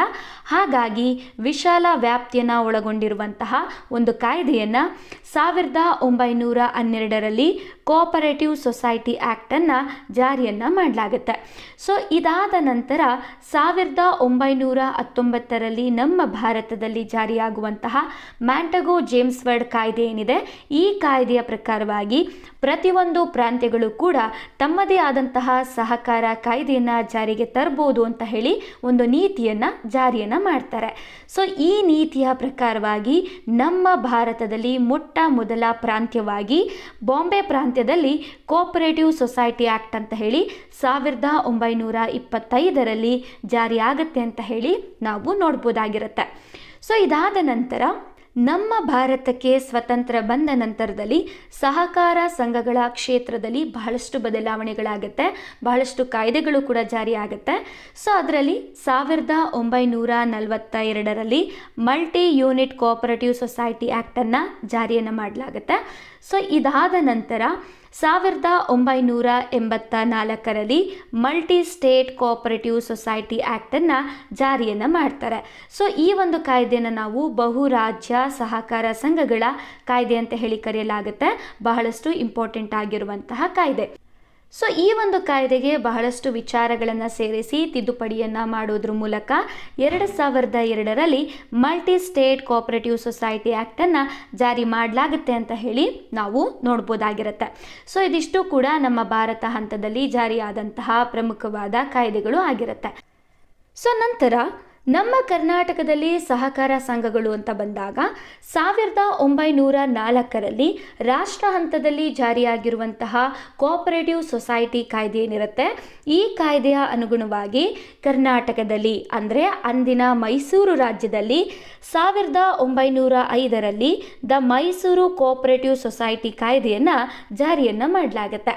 ಈ ಒಂದು ಕಾಯ್ದೆಯ ಅನುಗುಣವಾಗಿ ಏಷ್ಯಾದಲ್ಲೇ ಮೊಟ್ಟ ಮೊದಲ ಬಾರಿಗೆ ಮತ್ತು ನಮ್ಮ ಭಾರತದಲ್ಲಿ ಮೊಟ್ಟ ಮೊದಲ ಬಾರಿಗೆ 1905ರಲ್ಲಿ ಕರ್ನಾಟಕದ ಗದಗ ಜಿಲ್ಲೆಯ ಕನಗಿನಹಾಳದಲ್ಲಿ ಸಿದ್ದನಗೌಡ ಸಣ್ಣ ರಾಮನೇಗೌಡರವರು ಮೊಟ್ಟ ಮೊದಲ ಸಹಕಾರ ಸಂಘವನ್ನು ಸ್ಥಾಪನೆಯನ್ನು ಮಾಡ್ತಾರೆ ಅಂತ ಹೇಳಿ ನಾವು ನೋಡ್ಬೋದಾಗಿರುತ್ತೆ. ಸೊ ಇದಾದ ನಂತರ 1918ರಲ್ಲಿ the Mysuru cooperative society act ಅಂತ ಹೇಳಿ ಜಾರಿಯಾಗತ್ತೆ. ಸೊ ಇದಾದ ನಂತರ ನಮ್ಮ ಕರ್ನಾಟಕದಲ್ಲಿ 1959ರಲ್ಲಿ ದ ಕರ್ನಾಟಕ ಕೋಆಪರೇಟಿವ್ ಸೊಸೈಟಿ ಆ್ಯಕ್ಟನ್ನು ಜಾರಿಯನ್ನು ಮಾಡಲಾಗುತ್ತೆ. ಸೊ ಇದಾದ ನಂತರ 1960ರಲ್ಲಿ ದ ಕರ್ನಾಟಕ ಕೋಆಪರೇಟಿವ್ ಸೊಸೈಟಿ ರೂಲ್ಸನ್ನು ಜಾರಿಯನ್ನು ಮಾಡಲಾಗುತ್ತೆ.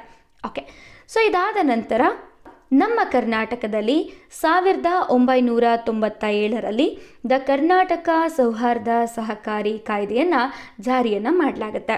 ಈ ಒಂದು ಕಾಯ್ದೆ ಭಾಳಷ್ಟು ಇಂಪಾರ್ಟೆಂಟ್ ಆಗುತ್ತೆ, ಯಾಕೆಂದರೆ ಇದ್ರ ಮೇಲೆ ಪ್ರಶ್ನೆಗಳು ಕೂಡ ಬಂದಿದೆ.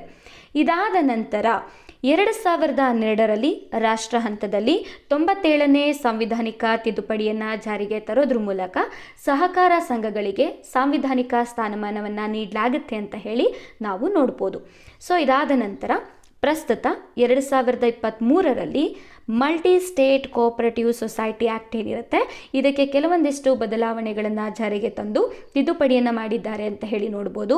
ಅದೇ ರೀತಿ 2024 ಮತ್ತು 25ನೇ ಸಾಲಿನಲ್ಲಿ ಕರ್ನಾಟಕ ಕೋಆಪರೇಟಿವ್ ಸೊಸೈಟಿ ಆ್ಯಕ್ಟಿಗೂ ಕೂಡ ಕೆಲವೊಂದಿಷ್ಟು ಬದಲಾವಣೆಗಳನ್ನು ಜಾರಿಗೆ ತಗೊಬಂದು ತಿದ್ದುಪಡಿಯನ್ನು ಮಾಡಿದ್ದಾರೆ ಅಂತ ಹೇಳಿ ನಾವು ನೋಡ್ಬೋದಾಗಿರುತ್ತೆ. ಓಕೆ, ಸೊ ಇದಿಷ್ಟೂ ಕೂಡ ಬಹಳಷ್ಟು ಪ್ರಮುಖವಾದಂತಹ ಮಾಹಿತಿಗಳು ಆಗಿರುತ್ತೆ. ಸೊ ನೀವಿಲ್ಲಿ ಪಟ್ಟಿಯಲ್ಲೂ ಕೂಡ ಗಮನಿಸ್ಬೋದು ಯಾವುದೆಲ್ಲ ಕಾಯ್ದೆಗಳು ಜಾರಿಗೆ ಬಂದಿದೆ ಅಂತ. ಸೊ ಈ ಎಲ್ಲ ಮಾಹಿತಿಗಳ ಬಗ್ಗೆ ನಾವು ಮೊದಲನೇ ತರಗತಿಯಲ್ಲಿ ಅಧ್ಯಯನವನ್ನು ಮಾಡಿರ್ತೀವಿ. ಸೊ ಇವೆಲ್ಲವನ್ನು ಹೊರತುಪಡಿಸಿ ಇವತ್ತಿನ ತರಗತಿಯಲ್ಲಿ ಇನ್ನುಳಿದಂತಹ ಮಾಹಿತಿಗಳನ್ನು ಅಧ್ಯಯನವನ್ನು ಮಾಡ್ತಾ ಹೋಗೋಣ. ಸೊ ಇಲ್ಲಿ ಒಂದು ಪ್ರಶ್ನೆ ಇದೆ, ನೋಡ್ತಾ ಹೋಗೋಣ.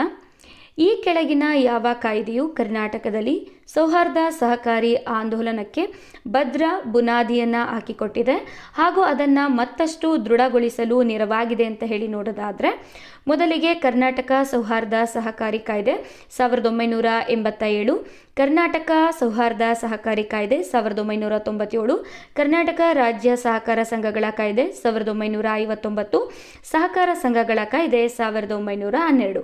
ಸೊ ನಮ್ಮೆಲ್ರಿಗೂ ಕೂಡ ಗೊತ್ತಿರುವ ಹಾಗೆ ಈಗ ತಾನೇ ಅಧ್ಯಯನವನ್ನು ಮಾಡಿದ್ದೇವೆ. ಕರ್ನಾಟಕ ಸೌಹಾರ್ದ ಸಹಕಾರಿ ಕಾಯ್ದೆ ಅನ್ನುವಂಥದ್ದು 1997ರಲ್ಲಿ ಜಾರಿಯಾಗಿದೆ ಅಂತ ಹೇಳಿ ನಾವು ನೋಡ್ಬೋದಾಗಿರುತ್ತೆ. ಓಕೆ, ಸೊ ಇಲ್ಲಿ ಪ್ರಶ್ನೆ ಇದೆ, ನೋಡ್ತಾ ಹೋಗೋಣ. ಸಹಕಾರಿ ಪತ್ತಿನ ಸಂಘಗಳಲ್ಲಿ ಠೇವಣಿಯ ಮೇಲೆ ಬಡ್ಡಿ ದರದ ನಿರ್ಧಾರದ ಜವಾಬ್ದಾರಿ ಯಾರದ್ದಾಗಿರುತ್ತೆ ಅಂತ ಹೇಳಿಕೊಟ್ಟಿದ್ದಾರೆ. ಆಪ್ಷನ್ಸ್ ಬಂದು ಅಧ್ಯಕ್ಷರು, ಸದಸ್ಯರು, ರಿಜಿಸ್ಟರ್ ಮತ್ತು ವ್ಯವಸ್ಥಾಪಕ ಸಮಿತಿದಾಗಿರುತ್ತೆ. ಸೊ ಇಲ್ಲಿ ಆನ್ಸರ್ ಏನಾಗಿರುತ್ತೆ ಅಂತಂದರೆ, ರಿಜಿಸ್ಟರ್ ಇರ್ತಾರಲ್ಲ ಇವರು ಸಹಕಾರಿ ಪತ್ತಿನ ಸಂಘಗಳಲ್ಲಿ ಠೇವಣಿಯ ಮೇಲೆ ಬಡ್ಡಿ ದರವನ್ನು ನಿರ್ಧಾರ ಮಾಡುವಂತಹ ಜವಾಬ್ದಾರಿಯನ್ನು ಒಳಗೊಂಡಿರ್ತಾರೆ ಅಂತ ಹೇಳಿ ನಾವು ನೋಡ್ಬೋದಾಗಿರುತ್ತೆ. ಸೊ ನಂತರ ಸಹಕಾರ ಕಾಯ್ದೆ ಅಂತ ಹೇಳಿ ಬಂದಂಥ ಸಂದರ್ಭದಲ್ಲಿ ಬಹಳಷ್ಟು ಪ್ರಮುಖವಾದಂತಹ ವಿಧಿಗಳನ್ನು ಕೂಡ ನಾನು ಇಲ್ಲಿ ಕೊಟ್ಟಿದ್ದೇನೆ. ಅದರಲ್ಲಿ ಸೆಕ್ಷನ್ 2 ಸಬ್ ಕ್ಲಾಸ್ ಎ ಅಂತ ಬಂದಾಗ ರಿಜಿಸ್ಟರ್ ಇವರನ್ನು ನೇಮಕವನ್ನು ಮಾಡಿಕೊಳ್ಳಲಾಗುತ್ತೆ ಅಂತ ಹೇಳಿ ನಾವು ನೋಡ್ಬೋದಾಗಿರುತ್ತೆ. ಸೊ ಇದು ಬಹಳಷ್ಟು ಇಂಪಾರ್ಟೆಂಟ್ ಆಗುತ್ತೆ. ಓಕೆ, ಸೊ ಇದಾದ ನಂತರ ಮತ್ತೊಂದು ಪ್ರಶ್ನೆ ಇದೆ, ನೋಡ್ತಾ ಹೋಗೋಣ. ಸಹಕಾರ ಸಂಘಗಳ ಕಾಯ್ದೆ 1904 ಅಡಿಯಲ್ಲಿ ನೋಂದಾಯಿಸಲಾದಂತಹ ಮೊದಲ ಸಹಕಾರ ಸಂಘ ಯಾವುದು ಮತ್ತು ಅದನ್ನು ಯಾವ ವರ್ಷದಲ್ಲಿ ನೋಂದಾಯಿಸಲಾಯಿತು ಅಂತ ಹೇಳಿಕೊಟ್ಟಿದ್ದಾರೆ. ಸೊ ಇದಕ್ಕೆ ನಿಮ್ಮೆಲ್ರಿಗೂ ಕೂಡ ಆನ್ಸರ್ ಗೊತ್ತಿರುತ್ತೆ. ಯಾವುದು ಅಂತ ಹೇಳಿದ್ರೆ ಕೃಷಿ ಸಾಲ ಸಹಕಾರ ಸಂಘ 1905ರಲ್ಲಿ ನೋಂದಾಯಿಸಲಾಗುತ್ತೆ.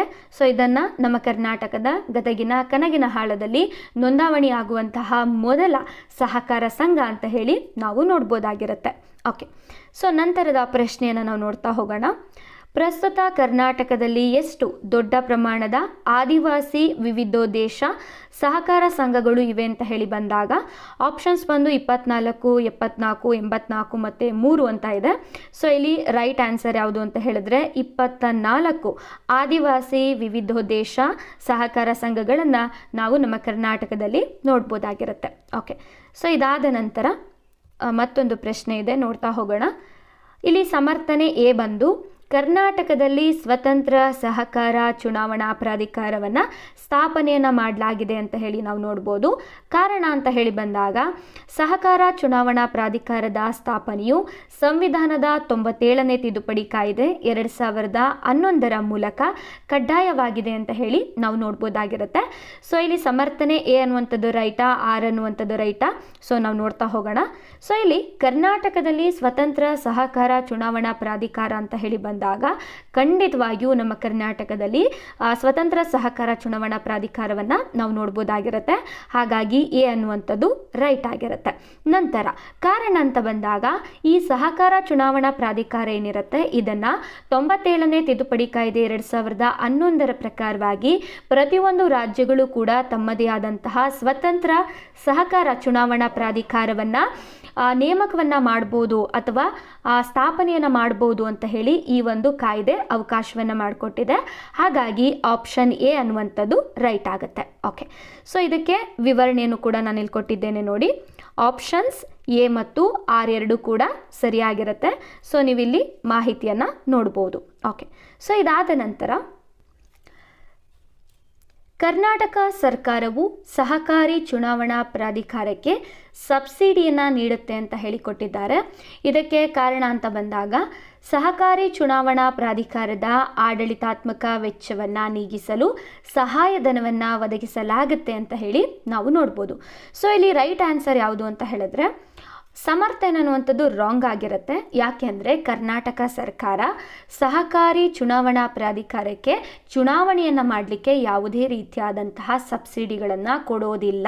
ಓಕೆ, ಸೊ ಇಲ್ಲಿ ಕಾರಣ ಅನ್ನುವಂಥದ್ದು ರೈಟ್ ಆಗುತ್ತೆ. ಯಾಕೆ ಅಂತ ಹೇಳಿದ್ರೆ ಈ ಸಹಕಾರಿ ಚುನಾವಣಾ ಪ್ರಾಧಿಕಾರದ ಆಡಳಿತಾತ್ಮಕ ವೆಚ್ಚಗಳೇನಿರುತ್ತೆ ಅವುಗಳಿಗೆ ಸಂಬಂಧಪಟ್ಟಂತಹ ಸಹಾಯಧನವನ್ನು ಕರ್ನಾಟಕ ಸರ್ಕಾರವು ಬಜೆಟಲ್ಲಿ ಮಂಡನೆಯನ್ನು ಮಾಡುತ್ತೆ ಅಂತ ಹೇಳಿ ನಾವು ನೋಡ್ಬೋದು.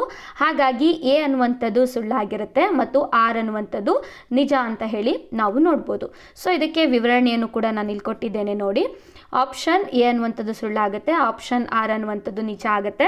ಯಾಕೆ ಅಂತ ಹೇಳಿದ್ರೆ ಈ ಒಂದು ಕರ್ನಾಟಕ ರಾಜ್ಯ ಸಹಕಾರ ಚುನಾವಣಾ ಪ್ರಾಧಿಕಾರ ಏನಿರುತ್ತೆ ಇದೊಂದು ಸ್ವಾಯತ್ತ ಸಂಸ್ಥೆ ಆಗಿರುತ್ತೆ. ಸಹಕಾರ ಸಂಘಗಳ ಚುನಾವಣೆಯನ್ನು ನಡೆಸಲು ಬೇಕಾಗುವಂತಹ ವೆಚ್ಚ ಏನಿರುತ್ತೆ ಸೊ ಇದನ್ನು ಚುನಾವಣಾ ಸಿಬ್ಬಂದಿಯ ಗೌರವಧನ ಆಗಿರ್ಬೋದು, ಲೇಖನ ಸಾಮಗ್ರಿಗಳಾಗಿರ್ಬೋದು, ಇವುಗಳನ್ನು ಸರ್ಕಾರ ಏನು ಮಾಡೋದಿಲ್ಲ, ಸಬ್ಸಿಡಿಗಳ ರೂಪದಲ್ಲಿ ನೀಡೋದಿಲ್ಲ. ಬದಲಿಗೆ ಆಯಾ ಸಹಕಾರ ಸಂಘಗಳೇ ತಮ್ಮ ಸ್ವಂತ ನಿಧಿ ಏನಿರುತ್ತೆ ಸೊ ಇದರಿಂದಾಗಿ ಚುನಾವಣಾ ವೆಚ್ಚವನ್ನು ಭರಿಸಬೇಕು ಅಂತ ಹೇಳಿ ನಾವು ನೋಡ್ಬೋದು. ಹಾಗಾಗಿ ಆಪ್ಷನ್ ಎ ಅನ್ನುವಂಥದ್ದು ಸಮರ್ಥನೆ ಅನ್ನುವಂಥದ್ದು ರಾಂಗ್ ಆಗಿರುತ್ತೆ.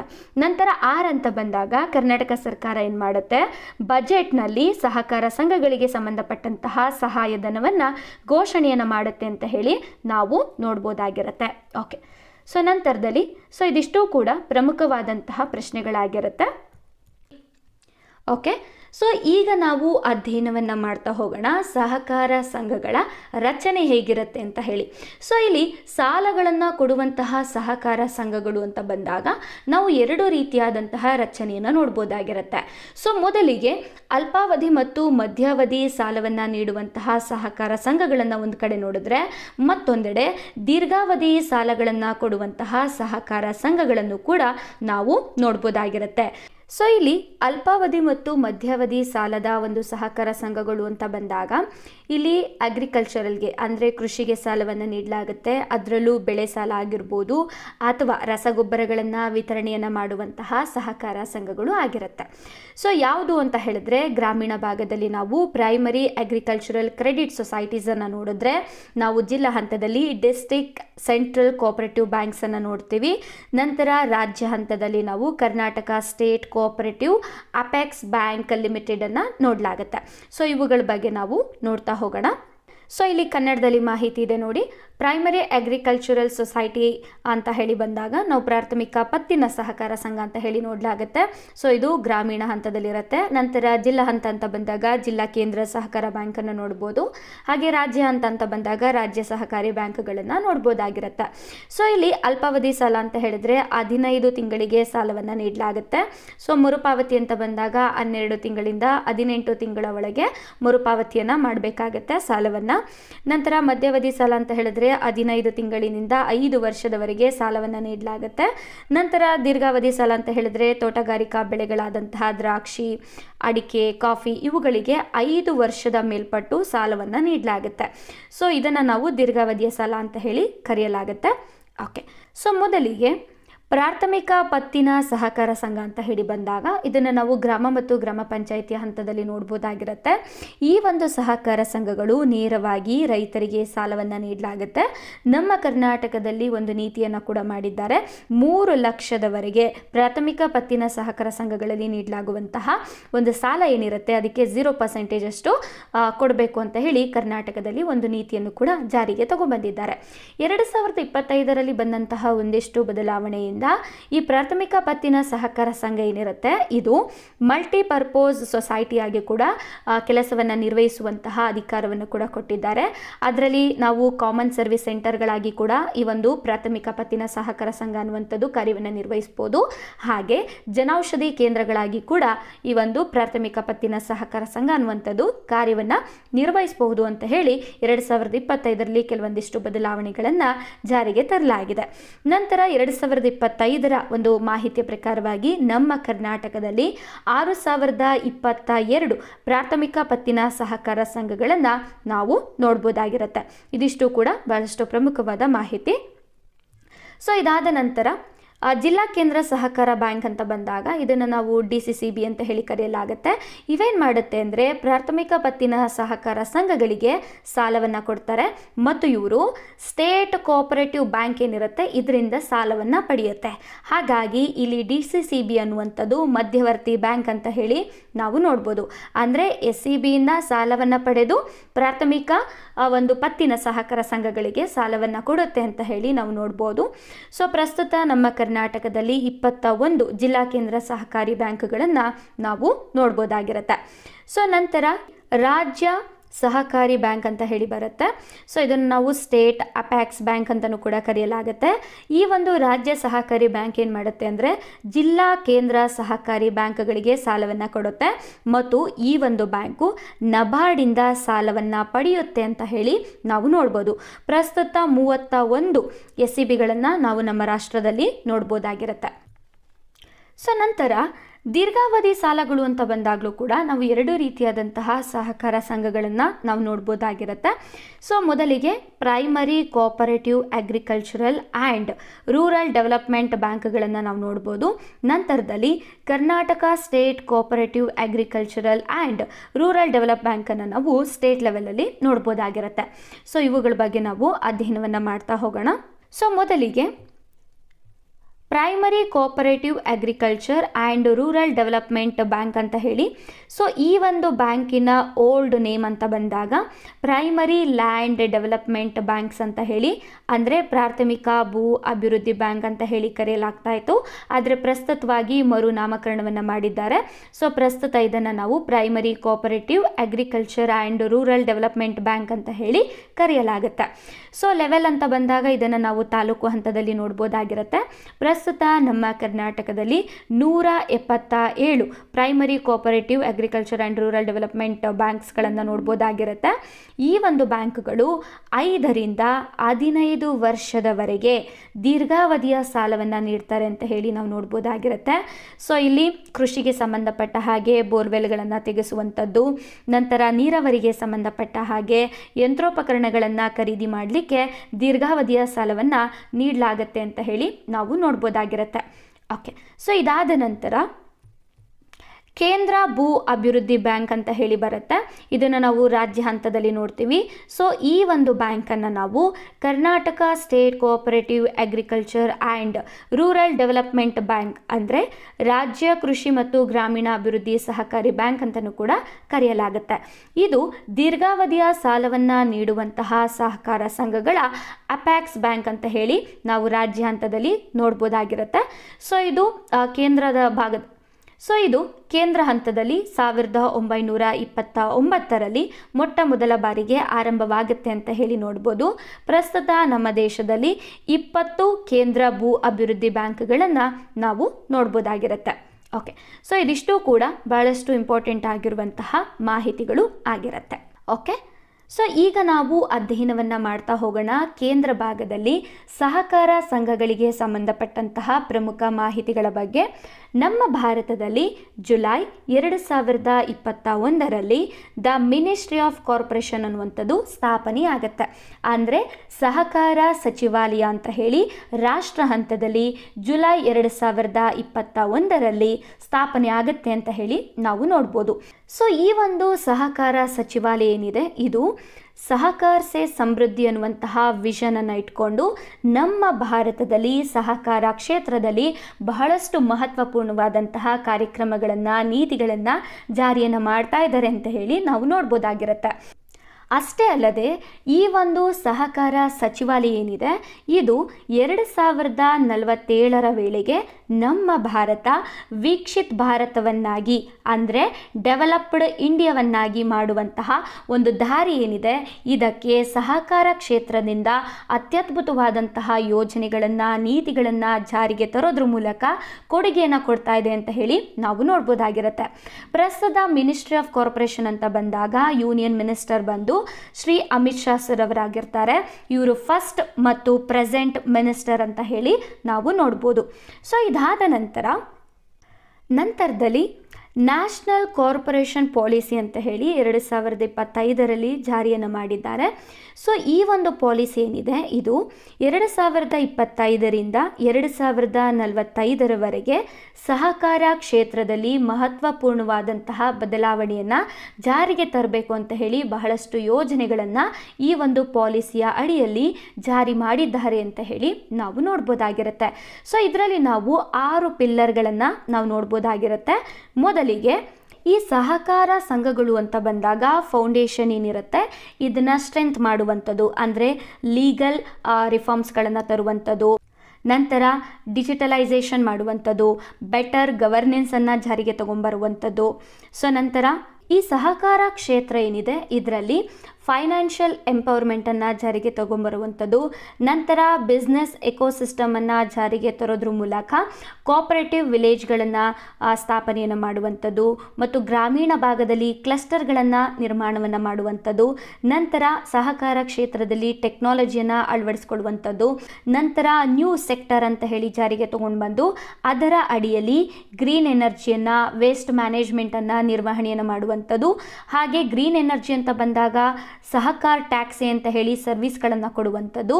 ನಂತರ ಈ ಒಂದು ಸಹಕಾರ ಕ್ಷೇತ್ರದಲ್ಲಿ ಮಹಿಳೆಯರಿಗೆ ಮತ್ತು ಪರಿಶಿಷ್ಟ ಜಾತಿ ಮತ್ತು ಪರಿಶಿಷ್ಟ ಪಂಗಡದವರು ಹಾಗೂ ಯುವ ಜನರೇನಿರ್ತಾರೆ ಅವರೆಲ್ಲರಿಗೂ ಕೂಡ ಭಾಗವಹಿಸಲಿಕ್ಕೆ ಅವಕಾಶಗಳನ್ನು ಮಾಡಿಕೊಡ್ಬೇಕು ಅನ್ನುವಂಥದ್ದು 2025ರ ನ್ಯಾಷನಲ್ ಕಾರ್ಪೊರೇಷನ್ ಪಾಲಿಸಿಯ ಮುಖ್ಯ ಉದ್ದೇಶಗಳು ಅಂತ ಹೇಳಿ ನಾವು ನೋಡ್ಬೋದಾಗಿರುತ್ತೆ. ಓಕೆ, ಸೊ ಇದಾದ ನಂತರ ರಾಷ್ಟ್ರ ಹಂತದಲ್ಲಿ ಈ ಸಹಕಾರ ಕ್ಷೇತ್ರವನ್ನು ಒಂದು ಡೆವಲಪ್ ಮಾಡಬೇಕು, ಭಾಳಷ್ಟು ಅದ್ಭುತವಾದಂತಹ ಕಾರ್ಯಕ್ರಮಗಳನ್ನು ಜಾರಿಗೆ ತರಬೇಕು ಅಂತ ಹೇಳಿ. ಸೊ ಇಲ್ಲಿ ರಾಷ್ಟ್ರ ಹಂತದಲ್ಲಿ ಸಹಕಾರ ಕ್ಷೇತ್ರವನ್ನು ಅಭಿವೃದ್ಧಿಯನ್ನು ಮಾಡಬೇಕು ಅನ್ನುವಂತಹ ಉದ್ದೇಶದಿಂದ ಬಹಳಷ್ಟು ಕಾರ್ಯಕ್ರಮಗಳನ್ನು ಜಾರಿಗೆ ತಗೊಂಡ್ಬಂದಿದ್ದಾರೆ ಅಂತ ಹೇಳಿ ನೋಡ್ಬೋದು. ಅದರಲ್ಲಿ ಪ್ರಮುಖವಾದಂತಹ ಯೋಜನೆಗಳ ಬಗ್ಗೆ ನಾವು ನೋಡ್ತಾ ಹೋಗೋಣ. ಮೊದಲಿಗೆ ಯುವ ಸಹಕಾರ ಸ್ಕೀಮ್ ಅಂತ ಹೇಳಿ ಬರುತ್ತೆ. ಈ ಒಂದು ಸ್ಕೀಮನ್ನು ನ್ಯಾಷನಲ್ ಕೋಆಪರೇಟಿವ್ ಡೆವಲಪ್ಮೆಂಟ್ ಕಾರ್ಪೊರೇಷನ್ ಅನ್ನುವಂಥದ್ದು ಜಾರಿಗೆ ತಗೊಂಬಂದಿದೆ ಅಂತ ಹೇಳಿ ನಾವು ನೋಡ್ಬೋದಾಗಿರುತ್ತೆ. ಈ ಒಂದು ಯೋಜನೆಯ ಮೂಲ ಉದ್ದೇಶ ಏನು ಅಂತ ಹೇಳಿದ್ರೆ, ಸೊ ಈ ಒಂದು ಯೋಜನೆ ಅಡಿಯಲ್ಲಿ ಯಾರೆಲ್ಲ ಹೊಸದಾಗಿ ಸಹಕಾರ ಸಂಘಗಳನ್ನು ಸ್ಥಾಪನೆಯನ್ನು ಮಾಡಬೇಕು ಅಂತ ಅಂದ್ಕೊಂಡಿದ್ದಾರೆ, ಹಾಗೆ ಸಹಕಾರ ಸಂಘಗಳ ಮುಖಾಂತರವಾಗಿ ಹೊಸ ಸ್ಟಾರ್ಟಪ್ಗಳನ್ನು ಸ್ಟಾರ್ಟ್ ಮಾಡಬೇಕು ಅಂದ್ಕೊಂಡಿದ್ದಾರೆ, ಆ ಎಲ್ಲ ಯುವ ಜನರಿಗೆ ಪ್ರೋತ್ಸಾಹವನ್ನು ಕೊಡುವಂತಹ ಕಾರ್ಯಕ್ರಮ ಅಂತ ಹೇಳಿ ನಾವು ನೋಡ್ಬೋದಾಗಿರುತ್ತೆ.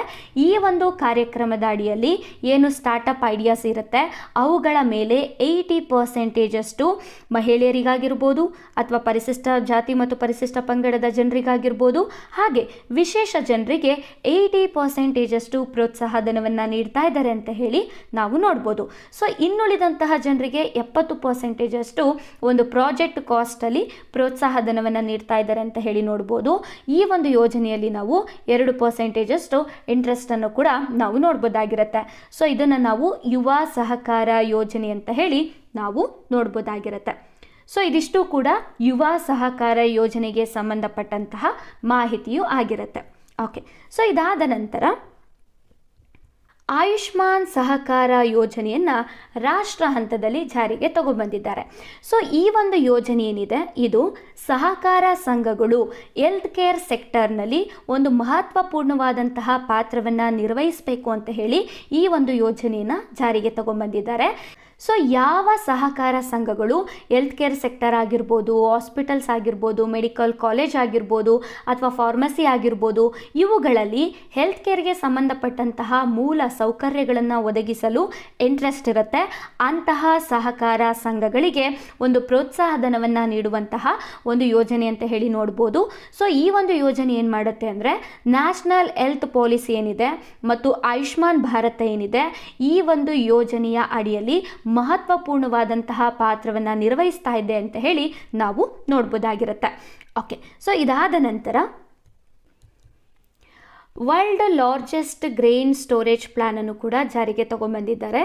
ಈ ಒಂದು ಯೋಜನೆಯನ್ನು primary agricultural credit society level ಅಂದರೆ ಗ್ರಾಮೀಣ ಹಂತದಲ್ಲಿ ಈ ಒಂದು ಸ್ಟೋರೇಜ್ ಪ್ಲಾನನ್ನು ಜಾರಿಗೆ ತಗೊಂಡ್ಬಂದಿದ್ದಾರೆ. 700 ಲಕ್ಷ ಮೆಟ್ರಿಕ್ ಟನ್ಗಳನ್ನು ಒಳಗೊಂಡಿರುವಂತಹ ಸ್ಟೋರೇಜನ್ನು ಈ ಒಂದು ಪ್ರೈಮರಿ ಅಗ್ರಿಕಲ್ಚರಲ್ ಕ್ರೆಡಿಟ್ ಸೊಸೈಟಿ ಲೆವೆಲಲ್ಲಿ ಸ್ಥಾಪನೆಯನ್ನು ಮಾಡಬೇಕು ಅನ್ನುವಂಥದ್ದು ಈ ಒಂದು ಯೋಜನೆಯ ಮೂಲ ಉದ್ದೇಶವಾಗಿರುತ್ತೆ ಅಂತ ಹೇಳಿ ನಾವು ನೋಡ್ಬೋದು. ಯಾಕೆ ಈ ರೀತಿಯಾಗಿ ಗ್ರೇನ್ ಸ್ಟೋರೇಜ್ ಪ್ಲಾನನ್ನು ಜಾರಿಗೆ ತಗೊಂಡ್ಬಂದಿದ್ದಾರೆ ಅಂತ ಹೇಳಿದ್ರೆ, ಈಗ ಗ್ರಾಮೀಣ ಭಾಗದಲ್ಲಿ ಕೃಷಿ ಅಂತ ಬಂದಾಗ ಅತಿಯಾದ ಮಳೆಯಿಂದನೂ ಕೂಡ ಬೆಳೆ ನಷ್ಟವಾಗುತ್ತೆ, ಹಾಗೆ ಅತಿಯಾದ ಬರದಿಂದನೂ ಕೂಡ ಬೆಳೆ ನಷ್ಟವಾಗುತ್ತೆ. ಆದರೆ ಪ್ರಸ್ತುತ ದಿನಗಳಲ್ಲಿ ಒಂದು ಕೀಟ ಬಾಧೆಯಿಂದನೂ ಕೂಡ ಬಹಳಷ್ಟು ರೈತರು ಈ ಒಂದು ಬೆಳೆ ನಷ್ಟವನ್ನು ಅನುಭವಿಸ್ತಾ ಇದ್ದಾರೆ. ಹಾಗಾಗಿ ಈ ರೀತಿಯಾದಂತಹ ತೊಂದರೆಗಳನ್ನು ನಿವಾರಣೆಯನ್ನು ಮಾಡಬೇಕು ಅಂತ ಹೇಳಿದ್ರೆ ಮತ್ತೆ ಕೆಲವೊಂದು ಬಾರಿ ಏನಾಗುತ್ತೆ ಅಂದರೆ, ಈಗ ಎಲ್ಲರೂ ಕೂಡ ಒಂದು ಆಹಾರ ಧಾನ್ಯವನ್ನು ಬೆಳೀತಾ ಇದ್ದಾರೆ ಅನ್ನುವಾಗ ಸ್ಟೋರೇಜ್ ಜಾಸ್ತಿ ಆಗುತ್ತೆ. ಆ ಸಂದರ್ಭದಲ್ಲಿ ಕಡಿಮೆ ಬೆಲೆಗೆ ಬೆಳೆಯನ್ನು ಮಾರಾಟವನ್ನು ಮಾಡಬೇಕಾಗತ್ತೆ. ಸೊ ಈ ರೀತಿಯಾದಂತಹ ಪರಿಸ್ಥಿತಿಯನ್ನು ಕೂಡ ನಿಭಾಯಿಸಬೇಕು ಅಂತ ಹೇಳಿದ್ರೆ ಈ ರೀತಿಯಾಗಿ ಸ್ಟೋರೇಜ್ ಪ್ಲಾನನ್ನು ಜಾರಿಗೆ ತರಬೇಕು ಅಂತ ಹೇಳಿ ಯೋಜನೆಯನ್ನು ಹಾಕ್ಕೊಂಡಿದ್ದಾರೆ. ಓಕೆ, ಸೊ ಇದಾದ ನಂತರದಲ್ಲಿ ವೈಟ್ ರೆವಲ್ಯೂಷನ್ ಅಂದರೆ ಬಿಳಿ ಕ್ರಾಂತಿ ಅಂತ ಹೇಳಿ ಕರೆಯಲಾಗುತ್ತೆ, 2.0 ಅಂತ ಹೇಳಿ ಜಾರಿಗೆ ತಗೊಂಡ್ಬಂದಿದ್ದಾರೆ. ಸೊ ಇದು ಡೈರಿ ಕ್ಷೇತ್ರ ಏನಿರುತ್ತೆ ಇದನ್ನು ವಿಶ್ವ ಮಟ್ಟದಲ್ಲಿ ಎಕ್ಸ್ಪ್ಯಾನ್ಷನ್ ಮಾಡಬೇಕು ಅಂತ ಹೇಳಿ ಈ ಒಂದು ಯೋಜನೆಯ ಮೂಲ ಉದ್ದೇಶವಾಗಿರುತ್ತೆ. ಈ ಒಂದು ಯೋಜನೆಯ ಅಡಿಯಲ್ಲಿ ಡೈರಿ ಕೋಆಪರೇಟಿವ್ ನೆಟ್ವರ್ಕ್ ಏನಿರುತ್ತೆ ಇದನ್ನು ಬಲಗೊಳಿಸುವಂಥದ್ದು, ಹಾಗೆ ಮಿಲ್ಕ್ ಪ್ರೊಕ್ಯೂರ್ಮೆಂಟ್ ಏನಿರುತ್ತೆ ಇದನ್ನು ಇನ್ಕ್ರೀಸ್ ಮಾಡುವಂಥದ್ದು 50%. ಇದಕ್ಕೆ 2028 ಮತ್ತು 29ನೇ ಸಾಲ ಹಾಲನ್ನು ಗುರಿಯಾಗಿ ಇಟ್ಕೊಂಡಿದ್ದಾರೆ ಅಂತ ಹೇಳಿ ನಾವು ನೋಡ್ಬೋದಾಗಿರುತ್ತೆ. ಸೊ ಇದನ್ನು ನಾವು ಶ್ವೇತಾ ಕ್ರಾಂತಿ ಅಂತಲೂ ಕೂಡ ಕರಿಬಹುದಾಗಿರುತ್ತೆ. ಓಕೆ, ಸೊ ಇದಾದ ನಂತರ ಗ್ರಾಮೀಣ ಭಾಗದಲ್ಲಿ ಸ್ಥಾಪನೆಗೊಂಡಿರುವಂತಹ ಪ್ರೈಮರಿ ಅಗ್ರಿಕಲ್ಚರಲ್ ಕೋಆಪರೇಟಿವ್ ಸೊಸೈಟಿಗಳು PM ಭಾರತೀಯ ಜನೌಷಧಿ ಕೇಂದ್ರಗಳಾಗಿ ಕಾರ್ಯವನ್ನು ನಿರ್ವಹಿಸಲು ಅವಕಾಶವನ್ನು ಮಾಡಿಕೊಳ್ಳಲಾಗಿದೆ. ಇಲ್ಲಿ ಪ್ರೈಮರಿ ಅಗ್ರಿಕಲ್ಚರಲ್ ಕೋಆಪರೇಟಿವ್ ಸೊಸೈಟೀಸ್ ಅಂತ ಹೇಳಿ ಬಂದಾಗ ಇವುಗಳಿಗೆ ಆದಾಯ ಮೂಲವನ್ನು ಹೆಚ್ಚಿಸುವಂತಹ ಉದ್ದೇಶದಿಂದ, ಸೊ ಜೊತೆಗೆ ಗ್ರಾಮೀಣ ಭಾಗದ ಜನರಿಗೆ ಕಡಿಮೆ ಬೆಲೆಯಲ್ಲಿ ಈ ಒಂದು ಮೆಡಿಷನ್ಸ್ಗಳನ್ನು ಕೊಡುವಂತಹ ಉದ್ದೇಶವನ್ನು ಒಳಗೊಂಡಂತೆ ಪ್ರಾಥಮಿಕ ಕೃಷಿ ಪತ್ತಿನ ಸಹಕಾರ ಸಂಘಗಳು ಇನ್ನು ಮುಂದೆ ಜನೌಷಧಿ ಕೇಂದ್ರಗಳಾಗಿ ಕಾರ್ಯವನ್ನು ನಿರ್ವಹಿಸುವಂತಹ ಅವಕಾಶಗಳನ್ನು ಪಡ್ಕೊಂಡಿದೆ ಅಂತ ಹೇಳಿ ನಾವು ನೋಡ್ಬೋದಾಗಿರುತ್ತೆ. ಸೊ ನಂತರದಲ್ಲಿ ನ್ಯಾಷನಲ್ ಕೋಆಪರೇಟಿವ್ ಯೂನಿವರ್ಸಿಟಿ ಅಂತ ಹೇಳಿ, ಸೊ ಇದನ್ನು ನಾವು ತ್ರಿಭುವನ ಸಹಕಾರಿ ಯೂನಿವರ್ಸಿಟಿ ಅಂತಲೂ ಕೂಡ ಕರಿಬೋದು. ಇದನ್ನು 2025ರಲ್ಲಿ ಸ್ಥಾಪನೆಯನ್ನು ಮಾಡಿದ್ದಾರೆ ಅಂತ ಹೇಳಿ ನಾವು ನೋಡ್ಬೋದಾಗಿರುತ್ತೆ. ಈ ಒಂದು ಯೂನಿವರ್ಸಿಟಿಯ ಮುಖಾಂತರವಾಗಿ ಕೋಆಪರೇಟಿವ್ ಮ್ಯಾನೇಜ್ಮೆಂಟ್ ಕೋರ್ಸ್ಗಳನ್ನು ಮಾಡುವಂತಹ ಯುವ ಜನರಿಗೆ ಅವಕಾಶಗಳನ್ನು ಮಾಡಿಕೊಡಲಾಗುತ್ತೆ. ಅಷ್ಟೇ ಅಲ್ಲದೆ ಕೋಆಪರೇಟಿವ್ ಮ್ಯಾನೇಜ್ಮೆಂಟಲ್ಲಿ ಡಿಪ್ಲೊಮವನ್ನು ಮಾಡುವಂತಹ, ಡಿಗ್ರಿಯನ್ನು ಮಾಡುವಂತಹ ಒಂದು ಅವಕಾಶಗಳನ್ನು ಕೂಡ ಮಾಡಿಕೊಟ್ಟಿದ್ದಾರೆ ಅಂತ ಹೇಳಿ ನಾವು ನೋಡ್ಬೋದಾಗಿರುತ್ತೆ. ಸೊ ಇದಾದ ನಂತರ ಪ್ರೈಮರಿ ಅಗ್ರಿಕಲ್ಚರಲ್ ಕೋಆಪರೇಟಿವ್ ಸೊಸೈಟೀಸ್ ಏನಿರುತ್ತೆ, ಇವು 25ಕ್ಕೂ ಹೆಚ್ಚು ಬಿಸ್ನೆಸ್ ಆ್ಯಕ್ಟಿವಿಟೀಸ್ಗಳನ್ನು ಒಂದು ನಿರ್ವಹಣೆಯನ್ನು ಮಾಡಲಿಕ್ಕೆ ಅವಕಾಶವನ್ನು ಮಾಡಿಕೊಟ್ಟಿದ್ದಾರೆ ಅಂತ ಹೇಳಿ ನೋಡ್ಬೋದು. ಸೊ ಇದರಲ್ಲಿ ಕೃಷಿ ಪತ್ತಿನ ಸಹಕಾರ ಸಂಘಗಳು ಕಾಮನ್ ಸರ್ವಿಸ್ ಸೆಂಟರ್ ಆಗಿ ಕೂಡ ಕಾರ್ಯವನ್ನು ನಿರ್ವಹಿಸ್ಬೋದು. ಹಾಗೆ ಜನೌಷಧಿ ಕೇಂದ್ರಗಳಾಗಿ ಕೂಡ ಕಾರ್ಯವನ್ನು ನಿರ್ವಹಿಸುವಂತಹ ಅವಕಾಶಗಳನ್ನು ಮಾಡಿಕೊಟ್ಟಿದ್ದಾರೆ ಅಂತ ಹೇಳಿ ನಾವು ನೋಡ್ಬೋದಾಗಿರುತ್ತೆ. ಓಕೆ, ನಂತರ ನಮ್ಮ ಭಾರತದಲ್ಲಿ 3 ಹೊಸದಾಗಿ ನ್ಯಾಷನಲ್ ಕೋಆಪರೇಟಿವ್ ಸೊಸೈಟಿಗಳನ್ನು ಜಾರಿಗೆ ತಗೊಂಡ್ಬಂದಿದ್ದಾರೆ ಅಂತ ಹೇಳಿ ನಾವು ನೋಡ್ಬೋದು. ಸೊ ಇವುಗಳ ಬಗ್ಗೆ ನಾವು ನೋಡ್ತಾ ಹೋಗೋಣ. ಮೊದಲಿಗೆ ನ್ಯಾಷನಲ್ ಕೋಆಪರೇಟಿವ್ ಆರ್ಗ್ಯಾನಿಕ್ ಲಿಮಿಟೆಡ್ ಅಂತ ಹೇಳಿ, ಅಂದರೆ ಆರ್ಗ್ಯಾನಿಕ್ ಫಾರ್ಮಿಂಗ್ ಯಾರು ಮಾಡ್ತಾರೆ, ಆರ್ಗ್ಯಾನಿಕ್ ಅಗ್ರಿಕಲ್ಚರಲ್ ಯಾರು ಮಾಡ್ತಾರೆ ಅವರಿಗೆ ಪ್ರೋತ್ಸಾಹವನ್ನು ಮಾಡುವಂತಹ ಒಂದು ಲಿಮಿಟೆಡ್ ಅಂತ ಹೇಳಿ ನಾವು ನೋಡ್ಬೋದಾಗಿರುತ್ತೆ. ಸೊ ನಂತರ ನ್ಯಾಷನಲ್ ಕೋಆಪರೇಟಿವ್ ಎಕ್ಸ್ಪೋರ್ಟ್ ಲಿಮಿಟೆಡ್ ಅಂತ ಹೇಳಿ, ಅಂದರೆ ರೈತರು ಬೆಳೆದಂತಹ ಒಂದು ಕೃಷಿ ಧಾನ್ಯಗಳೇನಿರುತ್ತೆ ಅಥವಾ ಕೃಷಿ ಉತ್ಪನ್ನಗಳೇನಿರುತ್ತೆ ಅವುಗಳನ್ನು ಭಾರತ್ ಬ್ರ್ಯಾಂಡ್ ಅನ್ನುವಂತಹ ಬ್ರ್ಯಾಂಡ್ನ ಅಡಿಯಲ್ಲಿ ರಫ್ತನ್ನು ಮಾಡಲಿಕ್ಕೆ ಅವಕಾಶವನ್ನು ಮಾಡಿಕೊಟ್ಟಿದ್ದಾರೆ ಅಂತ ಹೇಳಿ ನಾವು ನೋಡ್ಬೋದಾಗಿರುತ್ತೆ. ನಂತರ ಭಾರತೀಯ ಬೀಜ್ ಸಹಕಾರಿ ಸಮಿತಿ ಲಿಮಿಟೆಡ್ ಅಂತ ಹೇಳಿ ಬರುತ್ತೆ. ಸೊ ಈ ಒಂದು ಸಂಸ್ಥೆ ಪ್ರೊಡಕ್ಷನ್ ಆಫ್ ಸೀಡ್ಸ್ ಆಗಿರ್ಬೋದು ಅಥವಾ ಡಿಸ್ಟ್ರಿಬ್ಯೂಷನ್ ಆಫ್ ಸೀಡ್ಸ್ ಆಗಿರ್ಬೋದು, ಸೊ ಇವುಗಳ ಮೇಲೆ ಕಾರ್ಯವನ್ನು ನಿರ್ವಹಿಸುತ್ತೆ ಅಂತ ಹೇಳಿ ನಾವು ನೋಡ್ಬೋದಾಗಿರುತ್ತೆ. ಸೊ ಇದಿಷ್ಟು ಕೂಡ ಬಹಳಷ್ಟು ಪ್ರಮುಖವಾದಂತಹ ಮಾಹಿತಿಗಳು ಅಂತ ಹೇಳಿ ನಾವು ನೋಡ್ಬೋದು. ಓಕೆ, ಸೊ ನಂತರದಲ್ಲಿ ಸಹಕಾರ ಸಂಘಗಳಿಗೆ ಸಂಬಂಧಪಟ್ಟಂತಹ ಒಂದಿಷ್ಟು ವಿಷನ್ ಸ್ಲೋಗನ್ಸ್ಗಳ ಬಗ್ಗೆ ನೋಡ್ತಾ ಹೋಗೋಣ. ಮೊದಲಿಗೆ ಸಹಕಾರ ಸೇ ಸಮೃದ್ಧಿ ಅಂತ ಹೇಳಿದ್ರೆ ಈ ಒಂದು ವಿಷನ್ ಅಥವಾ ಸ್ಲೋಗನ್ ಅನ್ನುವಂಥದ್ದು ನಮ್ಮ ಭಾರತದ ministry of corporation, the government of ಇಂಡಿಯಾದವರ ಒಂದು ವಿಷನ್ ಮತ್ತು ಸ್ಲೋಗನ್ ಆಗಿರುತ್ತೆ ಅಂತ ಹೇಳಿ ನಾವು ನೋಡ್ಬೋದಾಗಿರುತ್ತೆ. ನಂತರ ನಮಗೆಲ್ರಿಗೂ ಕೂಡ ಗೊತ್ತಿರುವ ಹಾಗೆ 2025 ಈ ಒಂದು ವರ್ಷವನ್ನು ಇಂಟರ್ನ್ಯಾಷನಲ್ ಇಯರ್ ಆಫ್ ಕಾರ್ಪೊರೇಷನ್ ಅಂದರೆ ಸಹಕಾರ ವರ್ಷ ಅಂತ ಹೇಳಿ ಯುನೈಟೆಡ್ ನೇಷನ್ಸ್ ಅವರು ಘೋಷಣೆಯನ್ನು ಮಾಡಿರುವಂಥದ್ದನ್ನು ನಾವು ನೋಡ್ಬೋದು. ಸೊ 2025 ಅಂತಾರಾಷ್ಟ್ರೀಯ ವರ್ಷದ ಅಫಿಷಿಯಲ್ ಗ್ಲೋಬಲ್ ಥೀಮನ್ನು ನಾವು ನೋಡೋದಾದರೆ ಕಾರ್ಪೊರೇಟಿವ್ಸ್ ಬಿಲ್ಡ್ಸ್ ಬೆಟರ್ ವರ್ಲ್ಡ್ ಅಂತ ಹೇಳಿ. ಸೊ ಈ ಒಂದು ಥೀಮ್ ಏನಿರುತ್ತೆ ಇದು 2025 ಸಂಪೂರ್ಣ ವರ್ಷದಲ್ಲಿ ಜಾರಿಯಲ್ಲಿರುತ್ತೆ ಅಂತ ಹೇಳಿ ನಾವು ನೋಡ್ಬೋದಾಗಿರುತ್ತೆ. ಸೊ ಇದಾದ ನಂತರ ಪ್ರತಿ ವರ್ಷ ಜುಲೈ 5ರಂದು ಇಂಟರ್ನ್ಯಾಷನಲ್ ಡೇ ಆಫ್ ಕಾರ್ಪೊರೇಟಿವ್ಸ್ ಅಂತ ಹೇಳಿ ನಾವು ದಿನವನ್ನು ಆಚರಣೆಯನ್ನು ಮಾಡಲಾಗುತ್ತೆ. ಈ ಒಂದು ದಿನದ ಸ್ಪೆಸಿಫಿಕ್ ಥೀಮ್ ಅಂತ ಬಂದಾಗ corporatives driving inclusive and sustainable solution for a better world ಅನ್ನುವಂಥದ್ದು ಈ ಒಂದು ಪೆಸಿಫಿಕ್ ದಿನದ ಥೀಮ್ ಆಗಿರುತ್ತೆ ಅಂತ ಹೇಳಿ ನೀವು ನೋಡ್ಬೋದಾಗಿರುತ್ತೆ. ಸೊ ಇಲ್ಲಿ ಬಹಳಷ್ಟು ಕನ್ಫ್ಯೂಷನ್ಸ್ ಆಗುತ್ತೆ ಅಂತಲೇ ನಾನು ಈ ಒಂದು ಸ್ಲೋಗನ್ಸನ್ನು ತೆಗೆದುಕೊಂಡಿದ್ದೇನೆ. ಸಹಕಾರ ಸೇ ಸಮೃದ್ಧಿ ಅಂತ ಹೇಳಿದ್ರೆ ನಮ್ಮ ಭಾರತದ ಮಿನಿಸ್ಟ್ರಿ ಆಫ್ ಕಾರ್ಪೊರೇಷನ್ ರವರ ವಿಷನ್ ಮತ್ತು ಸ್ಲೋಗನ್ ಆಗಿರುತ್ತೆ. ಕಾರ್ಪೊರೇಟಿವ್ಸ್ ಬಿಲ್ಡ್ಸ್ ಎ ಬೆಟರ್ ವರ್ಲ್ಡ್ಸ್ ಅನ್ನುವಂಥದ್ದು ಇಂಟರ್ನ್ಯಾಷನಲ್ ಇಯರ್ ಆಫ್ ಕಾರ್ಪೊರೇಟಿವ್ಸ್ 2025ನ ಒಂದು ಇಯರ್ನ ಸಂಪೂರ್ಣವಾಗಿ ಈ ಒಂದು ಸ್ಲೋಗನನ್ನು ನಾವು ನೋಡ್ತೀವಿ. ನಂತರ ಇಂಟರ್ನ್ಯಾಷನಲ್ ಡೇ ಆಫ್ ಕೋಆಪರೇಟಿವ್ಸ್ ಅಂತ ಬಂದಾಗ ಜುಲೈ 5ರಂದು ಆಚರಣೆಯನ್ನು ಮಾಡಿರುವಂತಹ ದಿನದ ಥೀಮ್ ಅಂತ ಬಂದು ಕೋಆಪರೇಟಿವ್ಸ್ ಅನ್ನುವಂಥದ್ದು driving inclusive and sustainable solution for a better world ಅನ್ನುವಂಥದ್ದು ಆಗಿರುತ್ತೆ. ಸೊ ನಿಮಗೆ ಈ ಒಂದು ಡಿಫ್ರೆನ್ಸ್ ಗೊತ್ತಾಗಿದೆ ಅಂತ ಹೇಳಿ ನಾನು ಭಾವಿಸ್ತೀನಿ. ಓಕೆ, ಸೊ ಈ ಒಂದು ಮಾಹಿತಿಯನ್ನು ನಾವು ಇಲ್ಲಿ ಪಟ್ಟಿಯಲ್ಲೂ ಕೂಡ ನೋಡ್ಬೋದು. ಇಂಟರ್ನ್ಯಾಷನಲ್ ಡೇ ಆಫ್ ಕೋಆಪರೇಟಿವ್ಸ್ ಅಂತ ಬಂದಾಗ ಪ್ರತಿ ವರ್ಷ ನಾವು ಜುಲೈ 5ರಂದು ಆಚರಣೆಯನ್ನು ಮಾಡಲಾಗುತ್ತೆ, ಅಥವಾ ಜುಲೈನ ಮೊದಲ ಶನಿವಾರದಂದು ಈ ಒಂದು ಇಂಟರ್ನ್ಯಾಷನಲ್ ಡೇ ಆಫ್ ಕೋಆಪರೇಟಿವ್ಸನ್ನು ಆಚರಣೆಯನ್ನು ಮಾಡಲಾಗುತ್ತೆ.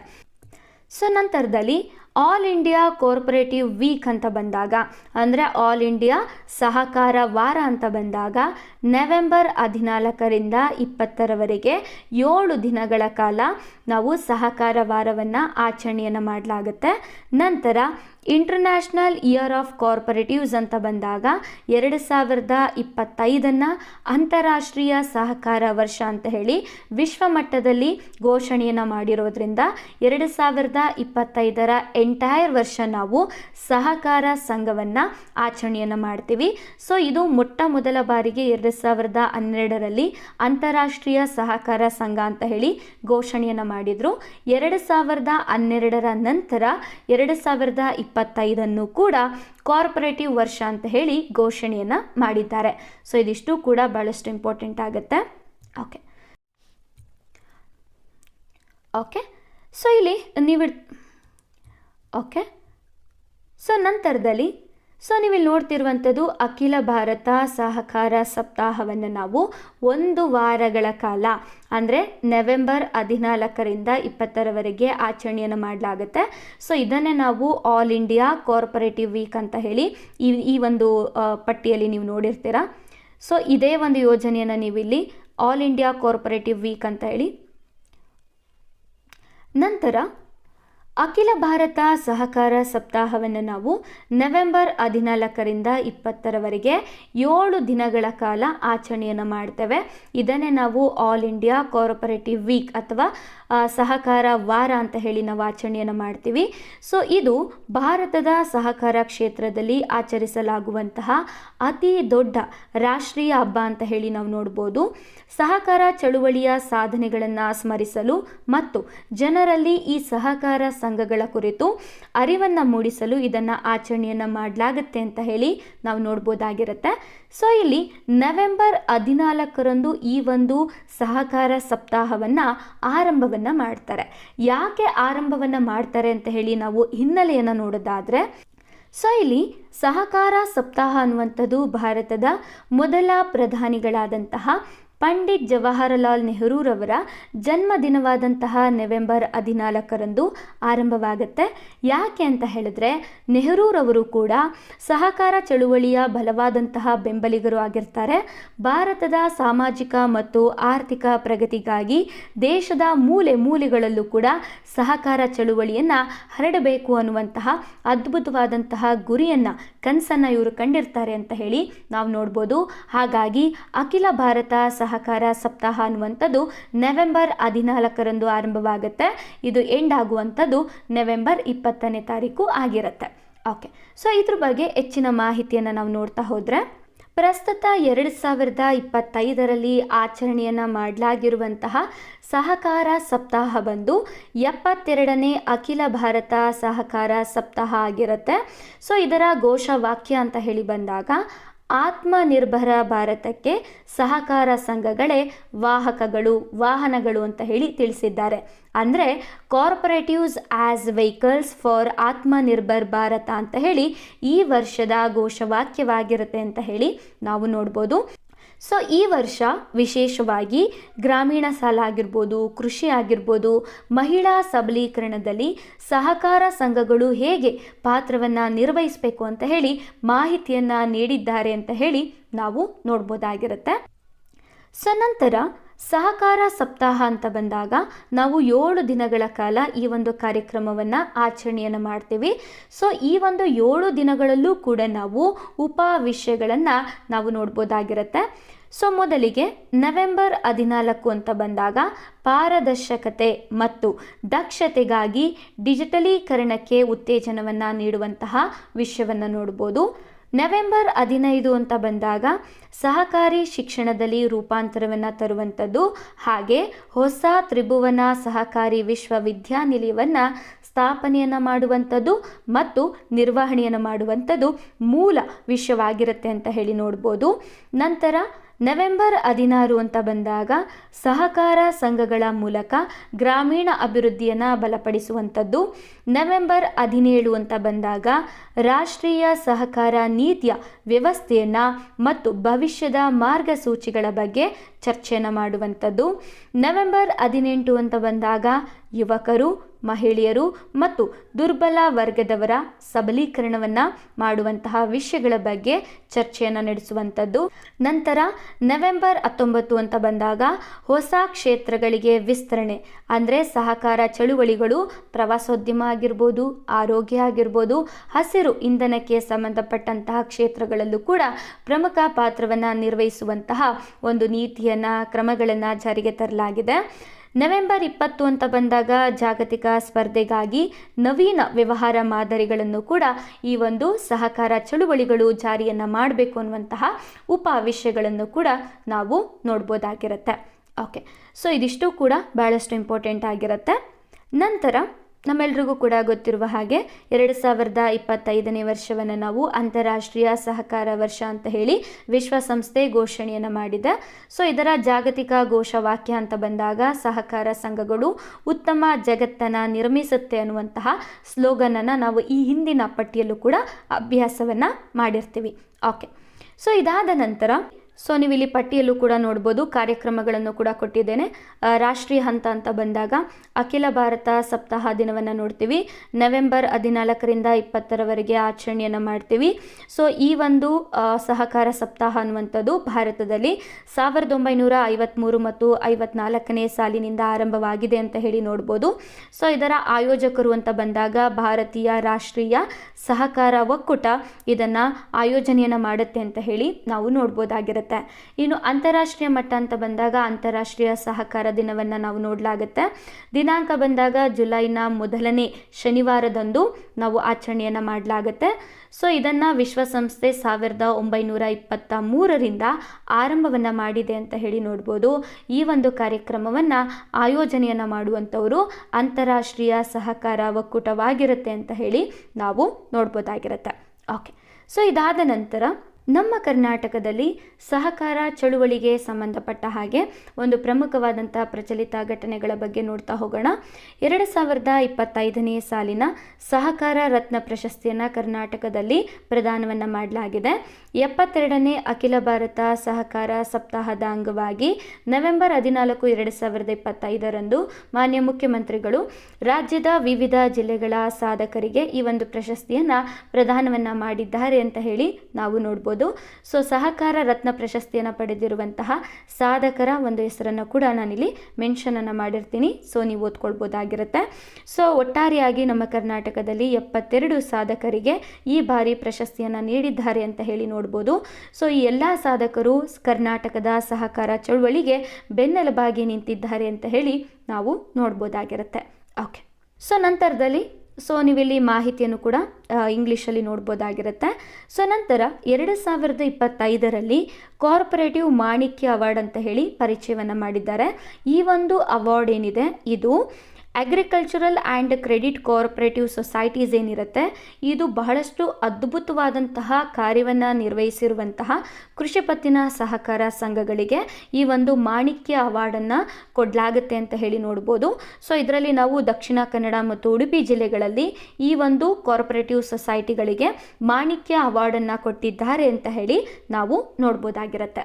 ಓಕೆ, ಸೊ ಇದಾದ ನಂತರ ಒಂದಿಷ್ಟು ಯೋಜನೆಗಳನ್ನು, ನೀತಿಗಳನ್ನು ಕೂಡ ನಮ್ಮ ಕರ್ನಾಟಕದಲ್ಲಿ ಜಾರಿಯನ್ನು ಮಾಡಿದ್ದಾರೆ ಸಹಕಾರ ಸಂಘಗಳಿಗೆ ಸಂಬಂಧಪಟ್ಟ ಹಾಗೆ.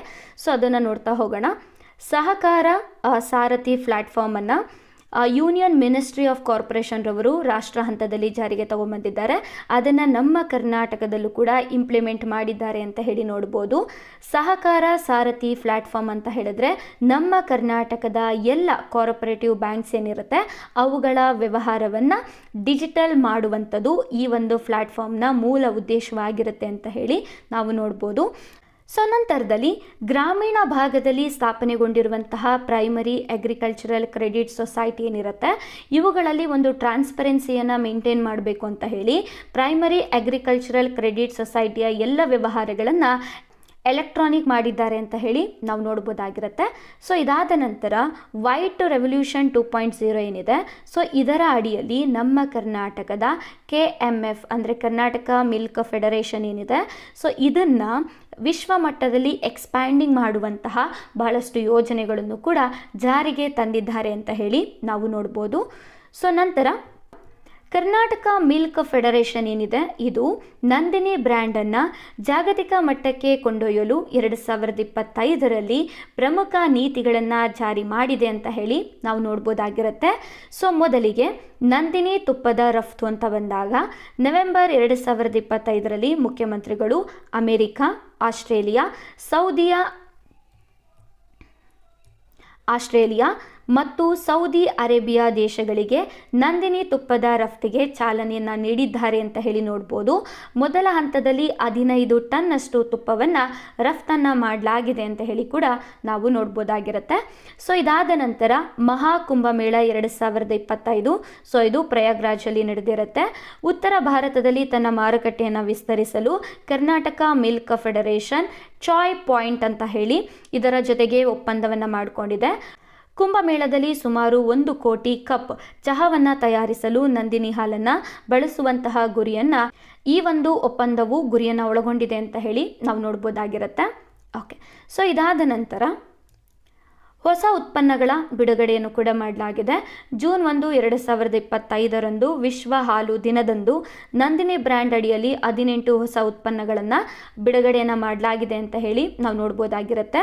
ನಂತರ ಬ್ರ್ಯಾಂಡ್ ಮೌಲ್ಯ ಅಂತ ಬಂದಾಗ ಬ್ರ್ಯಾಂಡ್ ಫೈನಾನ್ಸ್ 2025ರ ವರದಿಯ ಪ್ರಕಾರವಾಗಿ ಭಾರತದ ಅತಿ ಮೌಲ್ಯಯುತ ಬ್ರ್ಯಾಂಡ್ಗಳ ಪಟ್ಟಿಯಲ್ಲಿ ನಂದಿನಿ ಬ್ರ್ಯಾಂಡು 38ನೇ ಸ್ಥಾನಕ್ಕೆ ಏರಿದೆ ಅಂತ ಹೇಳಿ ನಾವು ನೋಡ್ಬೋದು. ಸೊ ಕಳೆದ ವರ್ಷ 43ನೇ ಸ್ಥಾನದಲ್ಲಿತ್ತು, ಪ್ರೆಸೆಂಟು 38ನೇ ಸ್ಥಾನದಲ್ಲಿದೆ ಅಂತ ಹೇಳಿ ನಾವು ನೋಡ್ಬೋದಾಗಿರುತ್ತೆ. ನಂತರ ಹಾಲು ಸಂಗ್ರಹಣೆಯಲ್ಲಿ ದಾಖಲೆಯನ್ನು ಕೂಡ ಮಾಡಿದ್ದಾರೆ.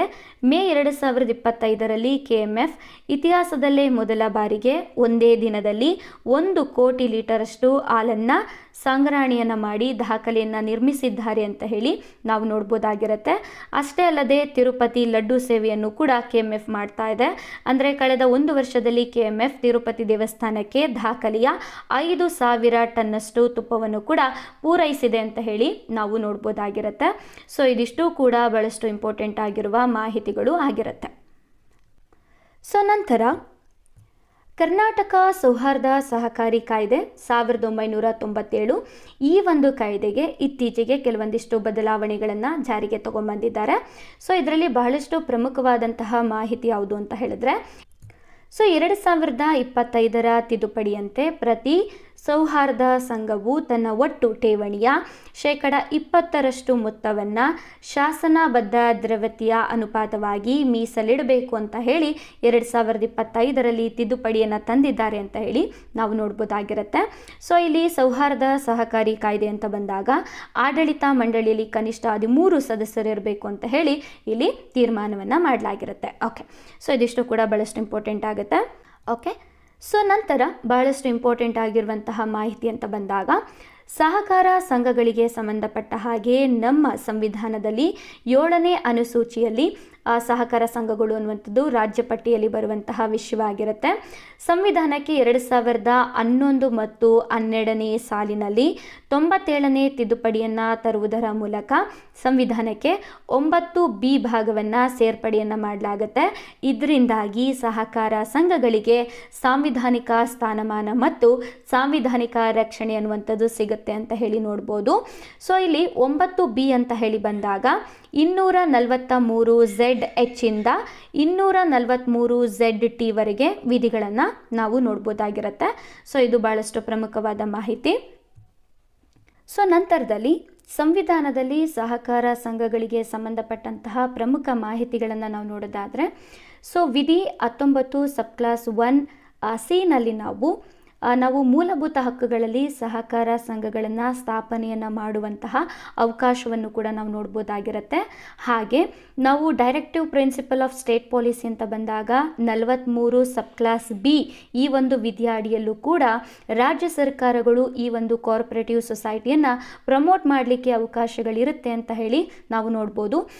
ಸೊ ನಂತರ ಸಂವಿಧಾನದ 9ನೇ ಬಿ ವಿಭಾಗದಲ್ಲೂ ಕೂಡ 243 ಇಂದ 243 ವರೆಗೆ ನಾವು ವಿಧಿಗಳನ್ನು ನೋಡ್ಬೋದಾಗಿರುತ್ತೆ. ಸೊ ಇದಿಷ್ಟು ಕೂಡ ಸಂವಿಧಾನದಲ್ಲಿ ಸಹಕಾರ ಸಂಘಗಳಿಗೆ ಇರುವಂತಹ ಪ್ರಮುಖವಾದ ವಿಧಿ ಮತ್ತು ವಿಭಾಗಗಳು ಆಗಿರುತ್ತೆ. ಓಕೆ, ಸೊ ಇದಾದ ನಂತರ ಭಾಳಷ್ಟು ಪ್ರಮುಖವಾದ ಮಾಹಿತಿಯನ್ನು ನಾನು ಇಲ್ಲೊಂದಿಷ್ಟು ನೋಟನ್ನು ಕೂಡ ಮಾಡಿದ್ದೇನೆ, ನೋಡ್ತಾ ಹೋಗೋಣ. ಕೇಂದ್ರ ಸಹಕಾರ ಸಚಿವಾಲಯ ಅನ್ನುವಂಥದ್ದು 21 ಜುಲೈ 6ರಂದು ಅಧಿಸೂಚನೆಯನ್ನು ಹೊರಡಿಸೋದ್ರ ಮೂಲಕ ಕೇಂದ್ರ ಸಹಕಾರ ಸಚಿವಾಲಯವನ್ನು ಸ್ಥಾಪನೆಯನ್ನು ಮಾಡಲಾಯಿತು. ಸೊ ಈಗ ಆಲ್ರೆಡಿ ನಾವು ಈ ಒಂದು ವಿಷಯದ ಬಗ್ಗೆ ಅಧ್ಯಯನವನ್ನು ಮಾಡಿರ್ತೀವಿ. ನಂತರ ಅಂತಾರಾಷ್ಟ್ರೀಯ ಸಹಕಾರಿ ಮೈತ್ರಿಕೂಟ ಅಂತ ಬಂದಾಗ, ಇಂಟರ್ನ್ಯಾಷನಲ್ ಕೋಆಪರೇಟಿವ್ ಅಲಿಯನ್ಸ್ ಅಂತ ಬಂದಾಗ 1895ರಲ್ಲಿ ಬೆಲ್ಜಿಯಂನ ಬ್ರುಸೆಲ್ನಲ್ಲಿ ಇದು ಸ್ಥಾಪನೆ ಆಗುತ್ತೆ ಅಂತ ಹೇಳಿ ನಾವು ನೋಡ್ಬೋದು. ನಂತರ ಜುಲೈನ ಮೊದಲ ಶನಿವಾರ ಅಖಿಲ ಭಾರತ ಸಹಕಾರ ದಿನಾಚರಣೆಯನ್ನು ನಾವು ಆಚರಿಸ್ತೀವಿ ಅಂತ ಹೇಳಿ ನೋಡ್ಬೋದು. ಸಹಕಾರಿ ಪ್ರಾದೇಶಿಕ ನಿರ್ವಹಣಾ ಸಂಸ್ಥೆ ಅನ್ನುವಂಥದ್ದು ಬೆಂಗಳೂರಿನಲ್ಲಿ ಕಂಡುಬರುತ್ತೆ ಅಂತ ಹೇಳಿ ಕೂಡ ನಾವು ನೋಡ್ಬೋದಾಗಿರುತ್ತೆ. ಸೊ ಇದಾದ ನಂತರ ಅಂತಾರಾಷ್ಟ್ರೀಯ ಸಹಕಾರಿ ಮ್ಯೂಸಿಯಂ ಅನ್ನುವಂಥದ್ದು ಕೇರಳದ ಕೋಝಿಕೋಡೆಯಲ್ಲಿ ನಾವು ನೋಡ್ಬೋದು. ಅತಿ ಹೆಚ್ಚು ಸಹಕಾರ ಸಂಘವನ್ನು ಹೊಂದಿರುವಂತಹ ರಾಜ್ಯ ಅಂತ ಬಂದಾಗ ಮಹಾರಾಷ್ಟ್ರ ರಾಜ್ಯವಾಗಿರುತ್ತೆ. ನಂತರ ಕರ್ನಾಟಕದಲ್ಲಿ ಅತಿ ಹೆಚ್ಚು ಸಹಕಾರ ಸಂಘಗಳನ್ನು ಹೊಂದಿರುವಂತಹ ಜಿಲ್ಲೆ ಅಂತ ಬಂದಾಗ ಬೆಳಗಾವಿ ಜಿಲ್ಲೆಯನ್ನು ನಾವು ನೋಡ್ಬೋದು. ನಂತರ 2012 ಅಂತಾರಾಷ್ಟ್ರೀಯ ಸಹಕಾರ ವರ್ಷವನ್ನಾಗಿ ಆಚರಣೆಯನ್ನು ಮಾಡಲಾಗಿತ್ತು. ಯಾಕೆ ಅಂತ ಹೇಳಿದ್ರೆ 2011 ಮತ್ತು 12ನೇ ಸಾಲಿನಲ್ಲಿ 97ನೇ ತಿದ್ದುಪಡಿ ಕಾಯ್ದೆ ಅನ್ನುವಂಥದ್ದು ಜಾರಿಯಾಗಿರುತ್ತೆ. ಹಾಗಾಗಿ 2012 ನಾವು ಅಂತಾರಾಷ್ಟ್ರೀಯ ಸಹಕಾರ ಸಂಘದ ವರ್ಷ ಅಂತ ಹೇಳಿ ಆಚರಣೆಯನ್ನು ಮಾಡಲಾಗಿತ್ತು. ಸೊ ಇದಾದ ನಂತರ ಪ್ರಸ್ತುತ 2025 ಕೂಡ ನಾವು ಅಂತಾರಾಷ್ಟ್ರೀಯ ಸಹಕಾರ ವರ್ಷವಾಗಿ ಆಚರಣೆಯನ್ನು ಮಾಡಿದ್ದೇವೆ ಅಂತ ಹೇಳಿ ನಾವು ನೋಡ್ಬೋದಾಗಿರುತ್ತೆ. ಸೊ ನಂತರ ಸಹಕಾರ ಸಂಘಗಳು ಅಂತ ಬಂದಾಗ ಸಹಕಾರಿ ಮಂಡಳಿಯು 5 ವರ್ಷಗಳ ಕಾಲ ಕಾರ್ಯವನ್ನು ನಿರ್ವಹಿಸುತ್ತೆ. ಅದಾದ ನಂತರ ಎಲೆಕ್ಷನ್ ನಡೆಯುತ್ತೆ ಅಂತ ಹೇಳಿ ನೋಡ್ಬೋದು. ನಿರ್ದೇಶಕರ ಸಂಖ್ಯೆ ಅಂತ ಬಂದಾಗ 21 ನಿರ್ದೇಶಕರನ್ನು ಈ ಸಹಕಾರ ಮಂಡಳಿಯು ಒಳಗೊಂಡಿರುತ್ತೆ ಅಂತ ಹೇಳಿ ನೀವು ನೋಡ್ಬೋದಾಗಿರುತ್ತೆ. ಸೊ ನಂತರ ಸಹಕಾರ ಸಂಘಗಳಿಗೆ ಸಂಬಂಧಪಟ್ಟಂತಹ ಬಹಳಷ್ಟು ಪ್ರಮುಖವಾದ ಮಾಹಿತಿಯನ್ನು ನಾನು ಇಲ್ಲಿ ಕೊಟ್ಟಿರ್ತೀನಿ. ಸೊ ನೀವು ಓದ್ಕೊಳ್ಬೋದಾಗಿರುತ್ತೆ. ಓಕೆ, ಸೊ ಇದಾದ ನಂತರ 2024 ಮತ್ತು 25ನೇ ಸಾಲಿನ ಎಕನಾಮಿಕ್ ಸರ್ವೆಯಲ್ಲಿ ಸಹಕಾರ ಸಂಸ್ಥೆಗಳಿಗೆ ಸಂಬಂಧಪಟ್ಟಂತಹ ಮಾಹಿತಿಗಳನ್ನು ಕೂಡ ನಾನು ಇಲ್ಲಿ ತೆಗೆದುಕೊಂಡಿದ್ದೇನೆ. ಇದರಿಂದಾಗಿ ಎಕನಾಮಿಕ್ ಸರ್ವೆ ಅನ್ನುವಂಥದ್ದು ಕೂಡ ಇಲ್ಲಿ ಕಂಪ್ಲೀಟ್ ಆಗ್ತಾ ಹೋಗುತ್ತೆ. ಸೊ ಇದರಲ್ಲಿ ಮುಖ್ಯವಾಗಿ ರಾಜ್ಯ ಮಟ್ಟದಲ್ಲಿ ಕರ್ನಾಟಕ ಸಹಕಾರ ಹಾಲು ಉತ್ಪಾದಕರ ಮಹಾಮಂಡಳಿಯನ್ನು ನಾವು ನೋಡ್ಬೋದಾಗಿರುತ್ತೆ. ಇನ್ನು ಜಿಲ್ಲಾ ಮಟ್ಟದಲ್ಲಿ ನಾವು 16 ಜಿಲ್ಲಾ ಸಹಕಾರ ಹಾಲು ಉತ್ಪಾದಕರ ಸಹಕಾರ ಒಕ್ಕೂಟಗಳನ್ನು ನಾವು ನೋಡ್ಬೋದಾಗಿರುತ್ತೆ. ಗ್ರಾಮಗಳಲ್ಲಿ 15,885 ಪ್ರಾಥಮಿಕ ಹಾಲು ಉತ್ಪಾದಕರ ಸಹಕಾರ ಸಂಘಗಳನ್ನು ನಾವು ನೋಡ್ಬೋದಾಗಿರುತ್ತೆ. ಓಕೆ, ಸೊ ಇದಾದ ನಂತರ ನೀವಿಲ್ಲಿ ಮಾಹಿತಿಯನ್ನು ಕೂಡ ನೋಡ್ಬೋದಾಗಿರುತ್ತೆ. ಪ್ರಸ್ತುತ 15,885 ಪ್ರಾಥಮಿಕ ಹಾಲು ಉತ್ಪಾದಕರ ಸಹಕಾರ ಸಂಘ ಏನಿರುತ್ತೆ, ಸೊ ಇದರಲ್ಲಿ 4,644 ಹಾಲು ಉತ್ಪಾದಕರ ಮಹಿಳಾ ಸಹಕಾರ ಸಂಘಗಳನ್ನು ಕೂಡ ನೀವು ನೋಡ್ಬೋದಾಗಿರುತ್ತೆ. ಓಕೆ, ಸೊ ಇದಾದ ನಂತರ ಕ್ಷೀರಭಾಗ್ಯ ಯೋಜನೆ ಅಂತ ಬಂದಾಗ ರಾಜ್ಯ ಸರ್ಕಾರವು ಕ್ಷೀರಭಾಗ್ಯ ಯೋಜನೆಯನ್ನು ದಿನಾಂಕ 1/8/2013 ಜಾರಿಯನ್ನು ಮಾಡಿರ್ತಾರೆ. ಸೊ ಈ ಒಂದು ಯೋಜನೆಯ ಪ್ರಕಾರವಾಗಿ 1ನೇ ತರಗತಿಯಿಂದ 10ನೇ ತರಗತಿಯಲ್ಲಿ ವ್ಯಾಸಂಗವನ್ನು ಮಾಡುವಂತಹ ಮಕ್ಕಳಿಗೆ ಮತ್ತು ಅಂಗನವಾಡಿಯಲ್ಲಿ ವ್ಯಾಸಂಗವನ್ನು ಮಾಡ್ತಿರುವಂತಹ ಮಕ್ಕಳಿಗೆ ಉಚಿತವಾಗಿ ವಾರದಲ್ಲಿ 5 ದಿನಗಳ ಕಾಲ ಹಾಲನ್ನು ನೀಡಲಾಗುತ್ತೆ. ಸೊ ಇಲ್ಲಿ 16 ಜಿಲ್ಲಾ ಹಾಲು ಒಕ್ಕೂಟಗಳ ಮೂಲಕ ಸರಬರಾಜನ್ನು ಮಾಡಲಾಗುತ್ತೆ ಅಂತ ಹೇಳಿ ನೋಡ್ಬೋದಾಗಿರುತ್ತೆ.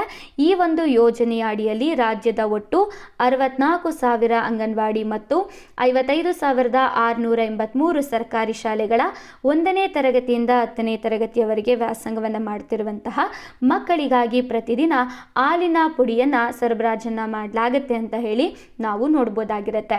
ಸೊ ಇದಿಷ್ಟು ಕೂಡ ಸಹಕಾರ ಸಂಘಗಳಿಗೆ ಸಂಬಂಧಪಟ್ಟಂತಹ ಪ್ರಮುಖವಾದ ಮಾಹಿತಿ ಆಗಿರುತ್ತೆ. ಸೊ ಇಲ್ಲಿಗೆ ಈ ಒಂದು ಸಹಕಾರ ಸಂಘಗಳ ಟಾಪಿಕ್ ಅನ್ನುವಂಥದ್ದು ಕಂಪ್ಲೀಟ್ ಆಗುತ್ತೆ. ಸೊ ಇಲ್ಲಿವರೆಗೂ ನನ್ನ ತರಗತಿಯನ್ನು ಕೇಳಿದಂತಹ ನಿಮ್ಮೆಲ್ಲರಿಗೂ ಕೂಡ ಧನ್ಯವಾದಗಳು.